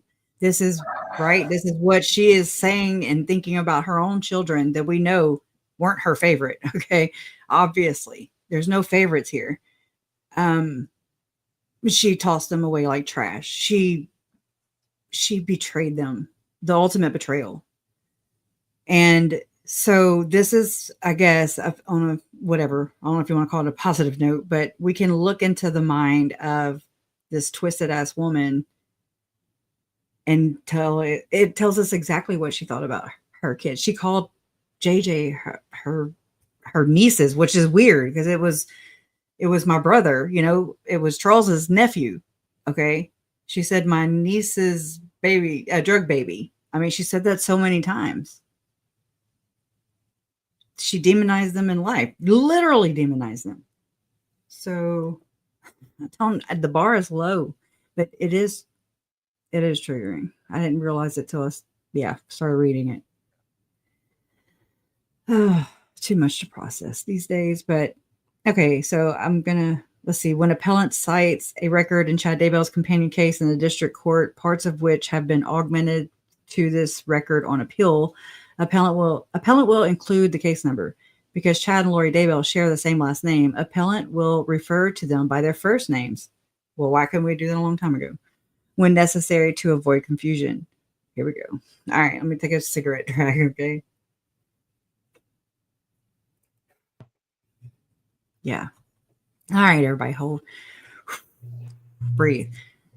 Lori's daughter from her previous marriage, 16-year-old Tylee, also lived in the home. Tylee was a smart and vivacious kid, but she could be a moody teenager. Tylee struggled with depression, anxiety, and panic attacks, and she had frequent and painful bouts of pancreatitis throughout her childhood. To me, these are just symptoms of an abused child. Symptoms of another abused child. So it tells us more about Lori than it does. We know. Okay. Oh, yeah. This is okay. I'm getting ahead. Tylee got her GED so that she could graduate from high school early. Yeah. Lori's faith. This is the truest freaking sentence I've ever seen. Lori's faith was a central component of her life. And she was a devout member of the Church of Jesus Christ of Latter-day Saints. In October of 2018, Lori met Melanie Gibb at a church event, and they became friends. This is going to help me outline my damn lawsuit, is what I see. They talked on the phone and texted each other often. Another member of their circle was Zelema Pastinez. Melanie and Zelema had routinely attended. I'm sorry.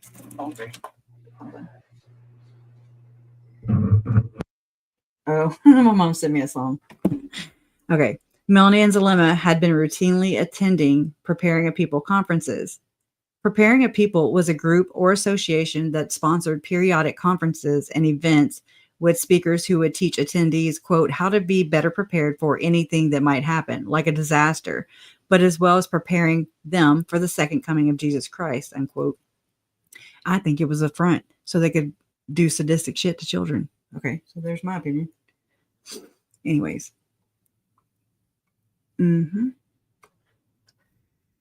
Melanie and Zelema shared these interests in common with Lori, along with other individuals in their circle of friends. In late October, In late October of 2018, Melanie, Zelema, Lori, and two other women, I'll say their names, Christina and, I won't say their names because I don't remember. Okay. Drove to St. George to attend a conference. Chad Daybell from Rexburg, Idaho, was a frequent speaker at these conferences where he would also sell his novels about end times preparation, near-death experiences, I'll say alleged, and other spiritual matters. Chad attended the October 2018 conference in St. George. Lori had not met Chad before, but she had read a few of his books. Lori spent much of the weekend at Chad's table. Loinfire. Melanie claimed that Chad told Lori, Melanie claimed that Chad told Lori that they had been married in an earlier time period. So Lori's not claiming that. Melanie claimed. As part of their religious beliefs, Chad, Lori, and others believed that people lived multiple prior lives or probations. Tim Ballard, Jody Hildebrandt, Ruby Franke, Tom Harrison, just to name a few, Hamblin, just to name a few. Okay, Chad had also had a near-death experience, allegedly, from which he gained spiritual insight, as had Lori. Okay, here we go. As had Lori. And he claimed to be able to see beyond the veil. There was an immediate connection between Chad and Lori. After they met, Chad and Lori continued to contact and see each other, which is a nice way of saying that they hoed around.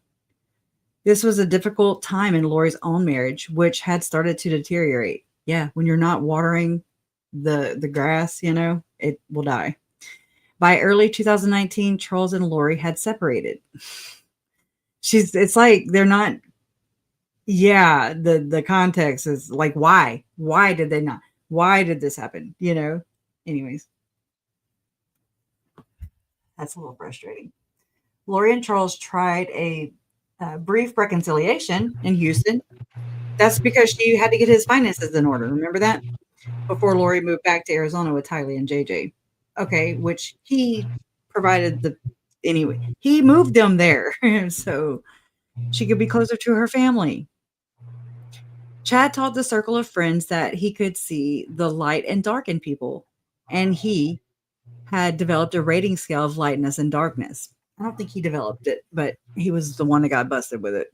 After that, as Melanie and Zalema would testify at trial, Lori began to tell them that Charles was possessed by a dark spirit or a demon. You have something to say, Joe? I kind of hear you. No. So I'm yeah. like, okay. Nope. I'm hanging in there. Okay. Jump in anytime.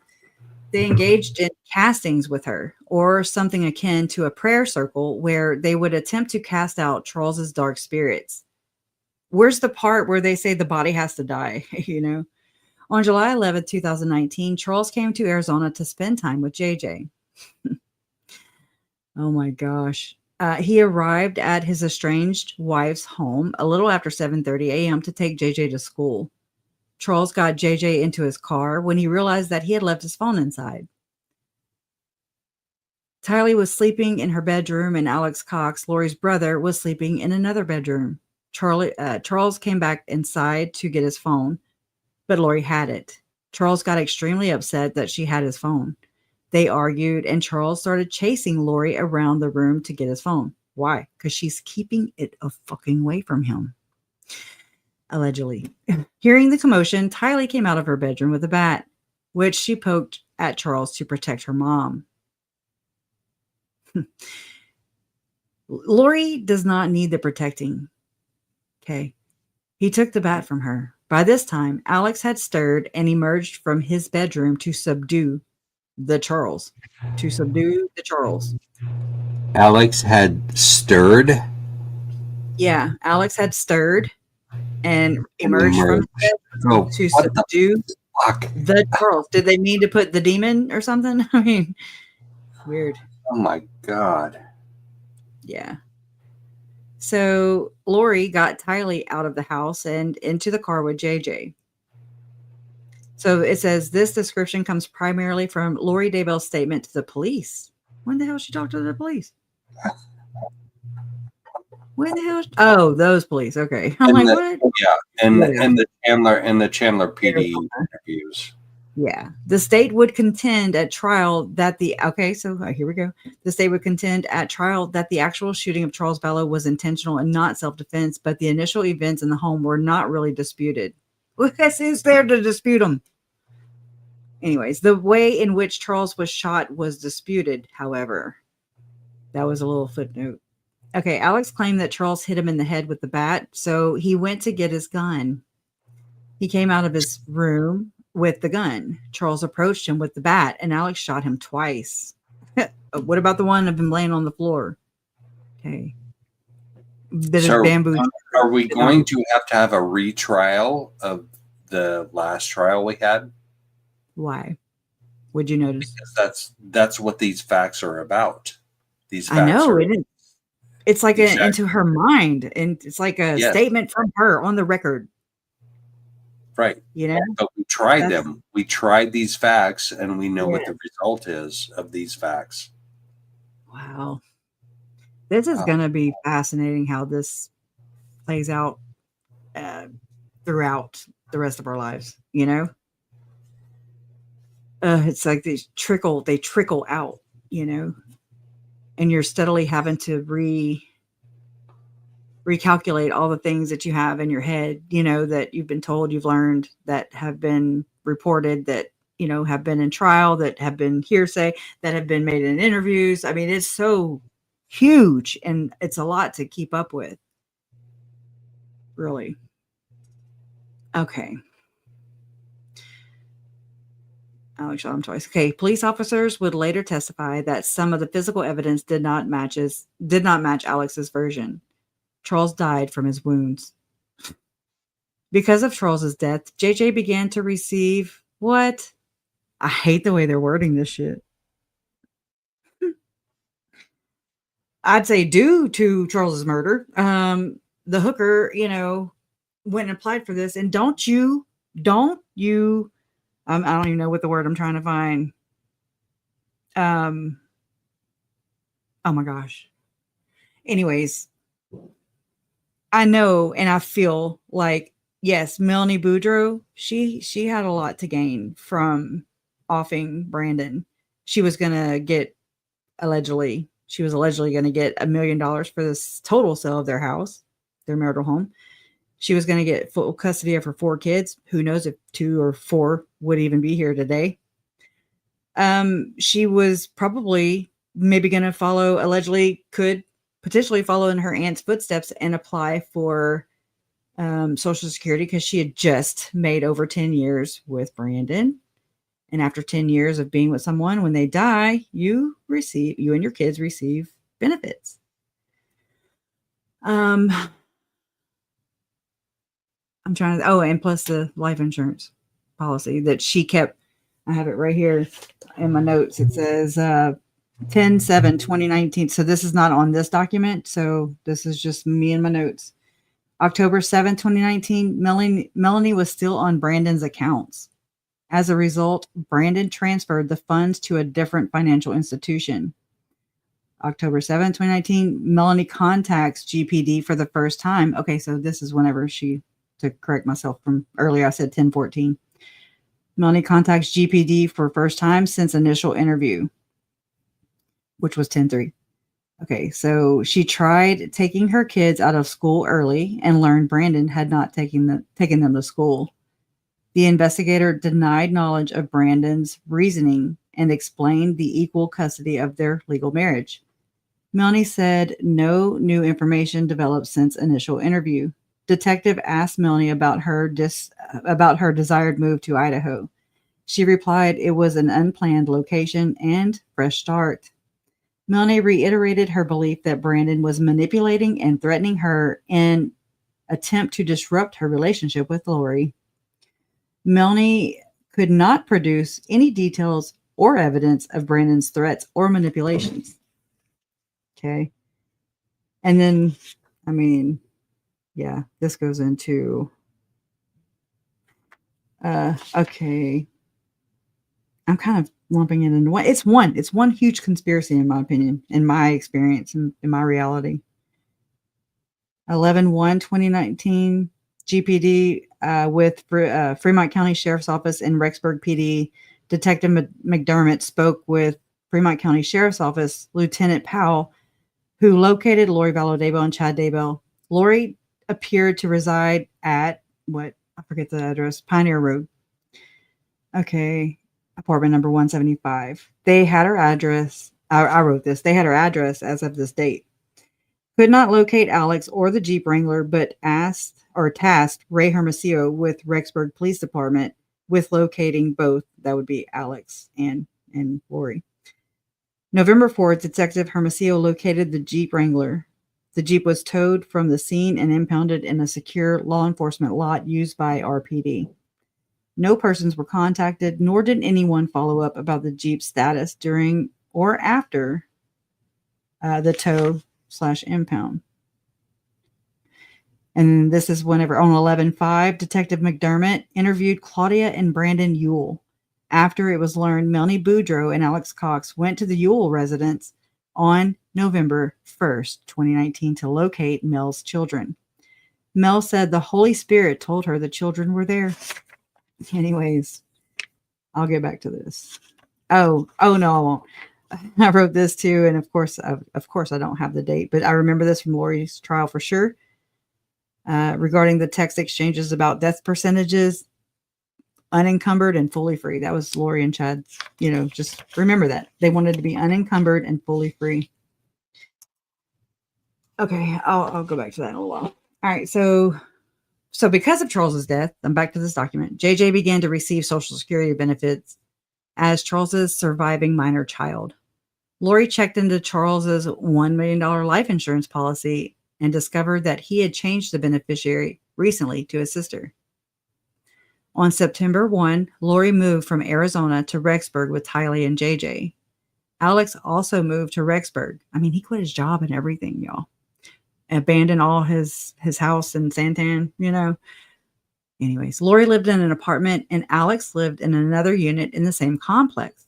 Lori's niece, Melanie Pulowski, whom she considered to be a daughter, came to Rexburg and lived in the same apartment complex.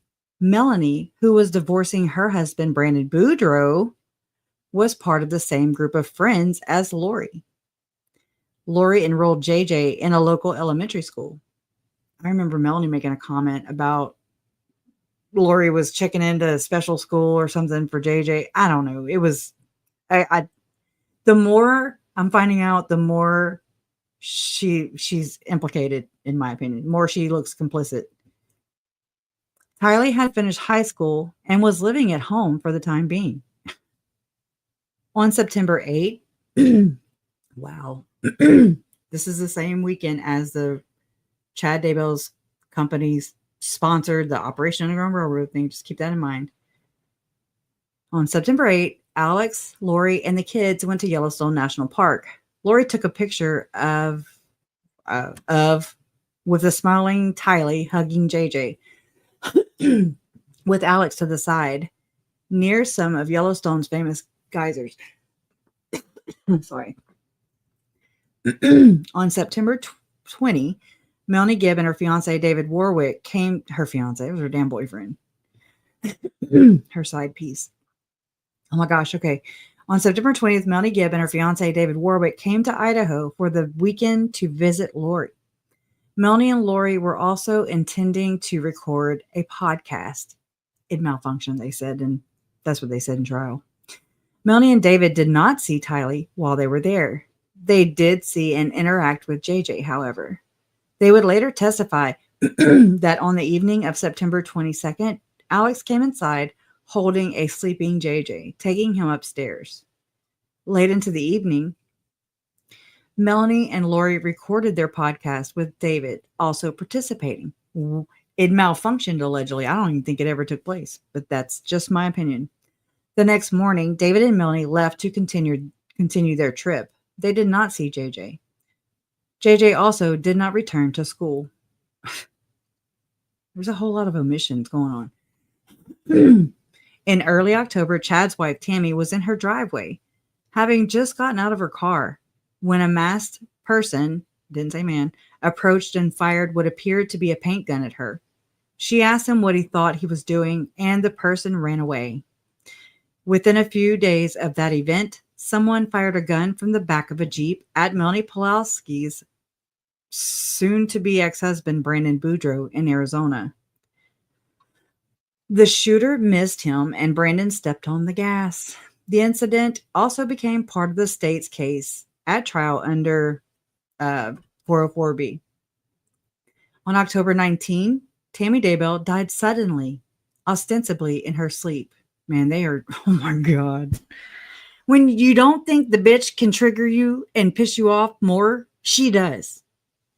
Because it just, none of this, it just sounds sugar-coated. I don't know.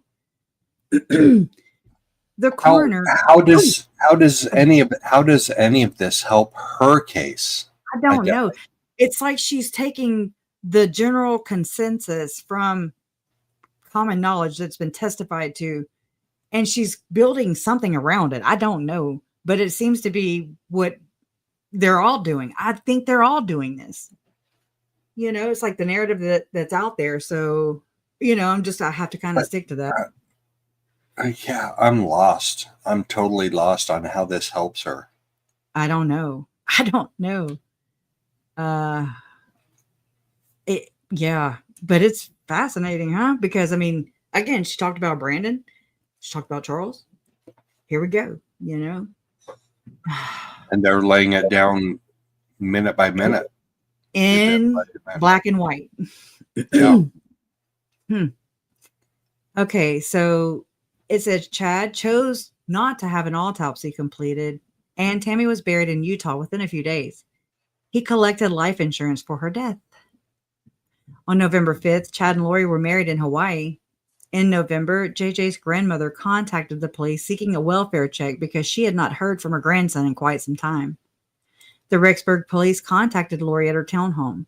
She told them that JJ was with her friend Melanie Gibb in Arizona. The police contacted Melanie Gibb, who, quote, shared that she had him, but then she didn't have him. Anyone, what? That doesn't make, wait, did I read that right? Shared that she had him, but then she didn't have him. Anyone that Lori had him, unquote, whatever. She then called them back and told them that JJ had never been with her. After this encounter, Lori and Chad left Rexburg and went to Hawaii.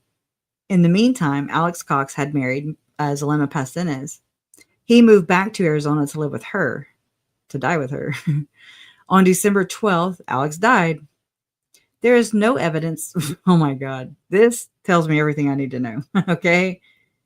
Because, oh my God, to me, it's like, I didn't do it. I didn't do it. It was him. It wasn't me. I was not there. Y'all, there is no evidence that foul play was involved in Why his would death. you even bring that up? Why would you even bring that up? Right.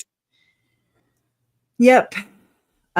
Mommy, I mean, I'm like, it's like your child, your toddler, and they have icing all over their hands. You're like, where did you get that icing? They're like, I don't know, you know, or they bring things up. And anyways, it's just very guilty. Okay. Tammy's body was exhumed and examined. The coroner revised the cause of death to asphyxiation. And wasn't it by the hand of another? Yeah. The children's whereabouts continued to be unknown, and law enforcement intensified their investigation. On February 20th, 2020, police officers arrested Lori Daybell in Hawaii on 2 felony charges alleging desertion of her children, along with associated misdemeanor charges. She was extradited to Idaho to face those charges. Course of proceedings. The events leading to the district court's disqualification of Lori Daybell's retained counsel of choice. I might have to just, you know, because this is long. Like I'm tired. I'm getting tired. But okay, so the events leading, okay, I already said that. Immediately upon her return, Lori retained attorney Mark Means as her counsel, with Chad supplying the funds to hire Means. So now we know Chad did pay for it. Means entered his appearance as Lori's co-counsel in the desertion case. Means would eventually be her sole attorney in that case. Around that same time, Chad retained John Pryor, who was in the same building. You know, they were like in a partnership, lawyers, you know. Their offices were in the same building. Mark Means and John Pryor. I'm just telling you that. So Chad retained John Pryor to defend him against any forthcoming criminal charges. So why would she say that right there? Forthcoming. John Pryor to defend him against, because he was not arrested. Okay. I just find that interesting. Pryor took the place of a previous attorney, which I'm going to say is Sean Bartholick, who was also Ian Plowski's attorney. Okay. Just, it's who you know. Pryor took the place of a previous attorney that Chad had retained, but who did not intend to represent Chad if a criminal case came to fruition. Several weeks after Means entered his appearance on April 20th, 2020, he issued a press release that he represented Chad, and he requested the media to, quote, please direct all requests for communication statements of the like to his office, unquote. He posted a similar message on his Twitter account. That same day, Lori called Chad from a jail phone. In that call, Chad indicated that Mark Means currently represented both Lori and him to some extent, though Chad told her he was eventually, quote, going to go with the other guy, unquote, meaning John Pryor. At Lori's bail reduction hearing, Means informed the judge that he represented both Lori and Chad, and we all heard that. Within 6 weeks, on June 9th, 2020, which is tomorrow, okay, 6 years, tomorrow, police searched Chad's property and discovered the bodies of the missing children buried near a pet cemetery in his yard. While the search was ongoing, Chad attempted to drive away from the scene, but was arrested. Based on the evidence found during the search of the Daybell property, the state charged both Chad and Lori with conspiracy to alter or destroy evidence. These were the first criminal charges against Chad. Mark Means again appeared as Lori's attorney in her case. John Pryor now appeared in Chad's case as his counsel. Number 1, the state's first attempt to remove attorney Mark Means. At Lori's initial appearance on the destruction of evidence charges in June, the judge asked Means whether he represented any co-conspirator listed in the complaint. Means responded that he did not. The state moved the court to deny Means' entry into the case and to appoint new counsel for Lori, arguing that Means had a potential conflict of interest after previously holding himself out as counsel for both Chad and Lori.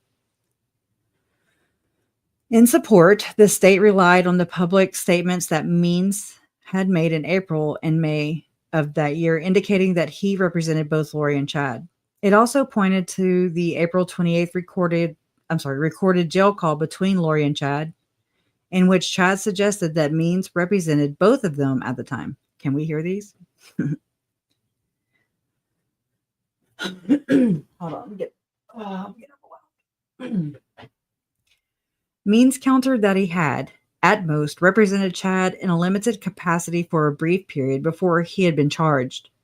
He reasserted that Chad had separate counsel in criminal matters, John Pryor, who also had informed the judge on more than one occasion that there was no conflict of interest, and even there were, it had been waived through a written waiver signed by both Chad and Lori Daybell. Means provided that written waiver the judge. Are they missing two? Does their computer not print the word two? T-O? Okay. They're just glossing right over it like every fucking thing else. Sorry. I said that. I knew it as I was saying it. Do you want to pause this and pick it back up? Yeah. Having a cup of coffee. That's a good idea. Yep. Right. Oh, there. Right. Take a note. Oh, yeah. It's a lot. It's just whenever I said that tomorrow's the 6-year anniversary, it is a 6-year anniversary. Yep. And here we are. And that's what I was reading right there. New filing, right? And then here we are going to day 3 of trial for Brandon. The house Chad's house has been demolished, thankfully. Look at my hair. I look like an 80s star or something. My hair is waxed back. But yeah, I'm not gonna let them take the rest of that. That picture behind you and the picture behind me right here. And I'm gonna focus on their lives. It's just a lot. It really is. It's been a long time.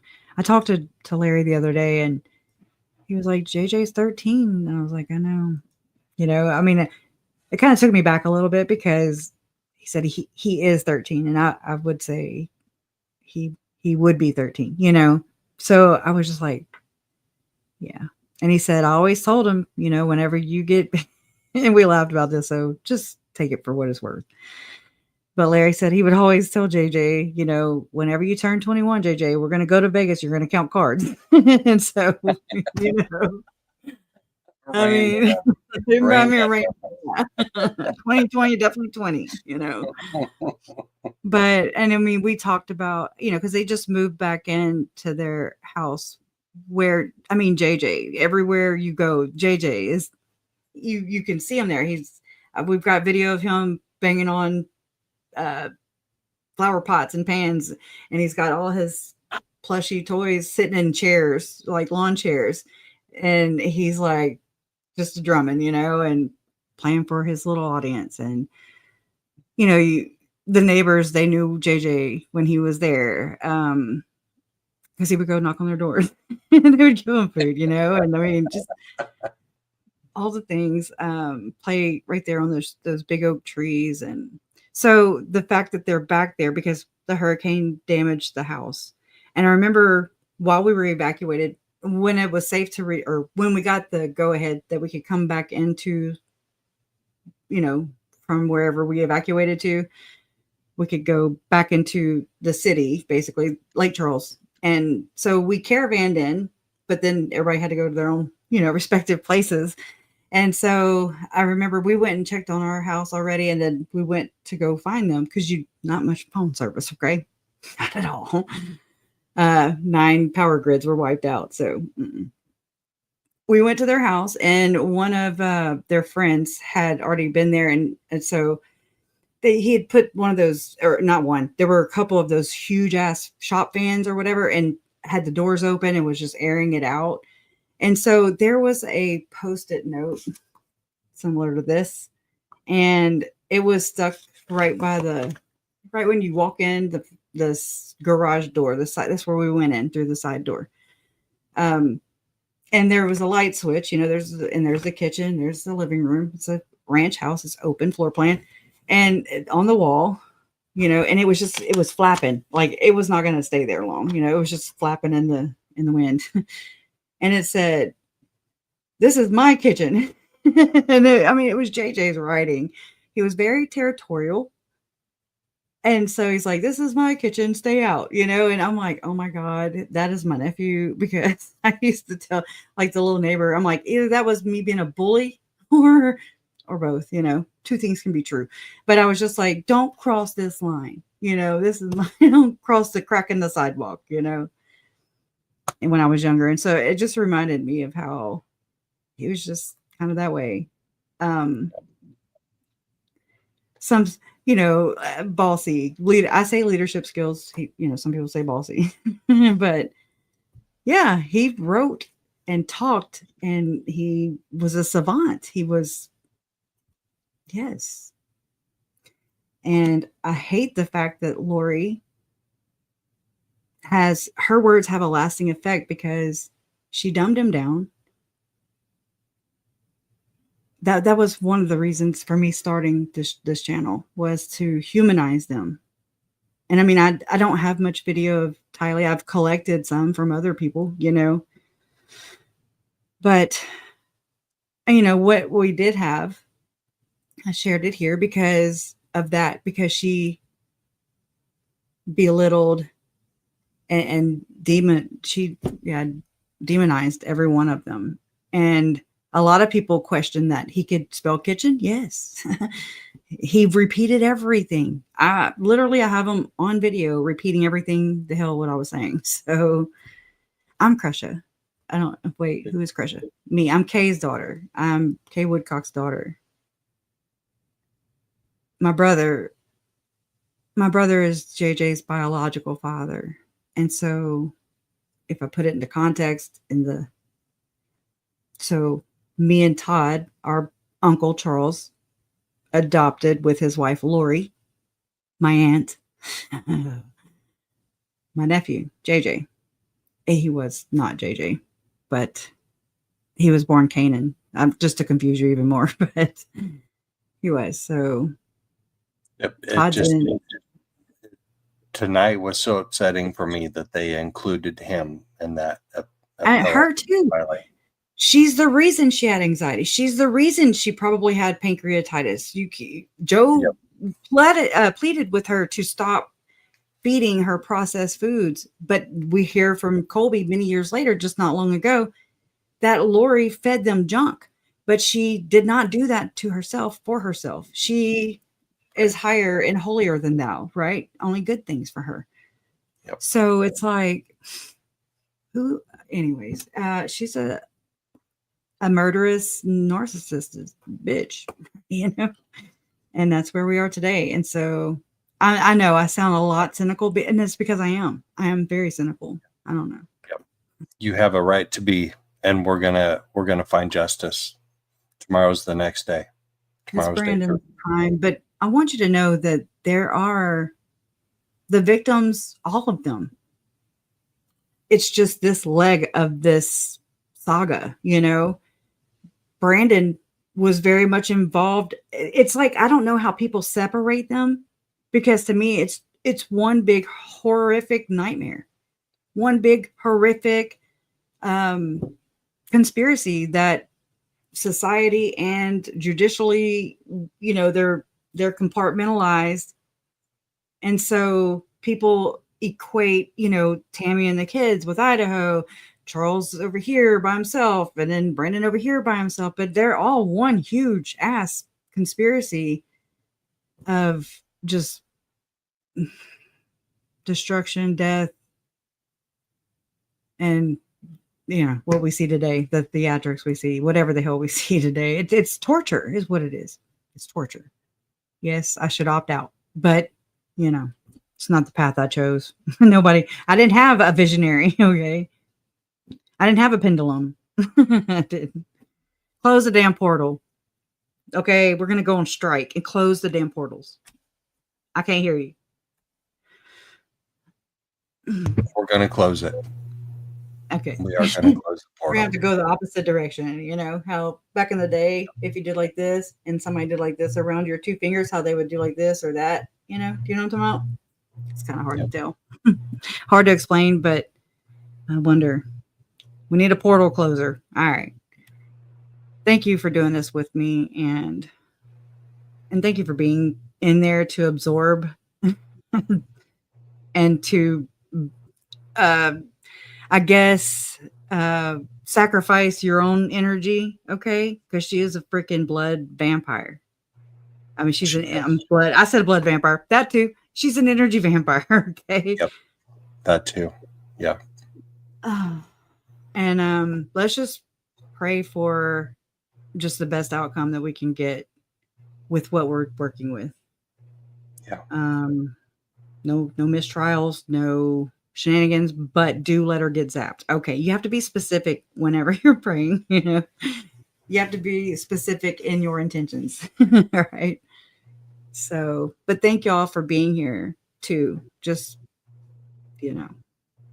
Well, thank you for having me, and thank you for letting me be your proxy in the courtroom. My proxy. Right. Well, thank you. I appreciate it. I appreciate you. And mods, thank you. Donna has been a huge help. I like when I was triggered Friday, I was just like, I can't, I was listening, but I couldn't, I don't know. I have to nervous. I call it nervous clean. I have to move around, and I rearrange that. I start painting rooms. Okay. I'm like, yep, this will do. Okay. And I mean, it's just processing it, I guess. I don't know. At least I'm not blowing shit up. Okay. So there's that. But, all right. So I will be live tomorrow streaming the trial day 3. We have a lot of oh my gosh, FBI agents. We have Hart, Balance, the DEA agent, right?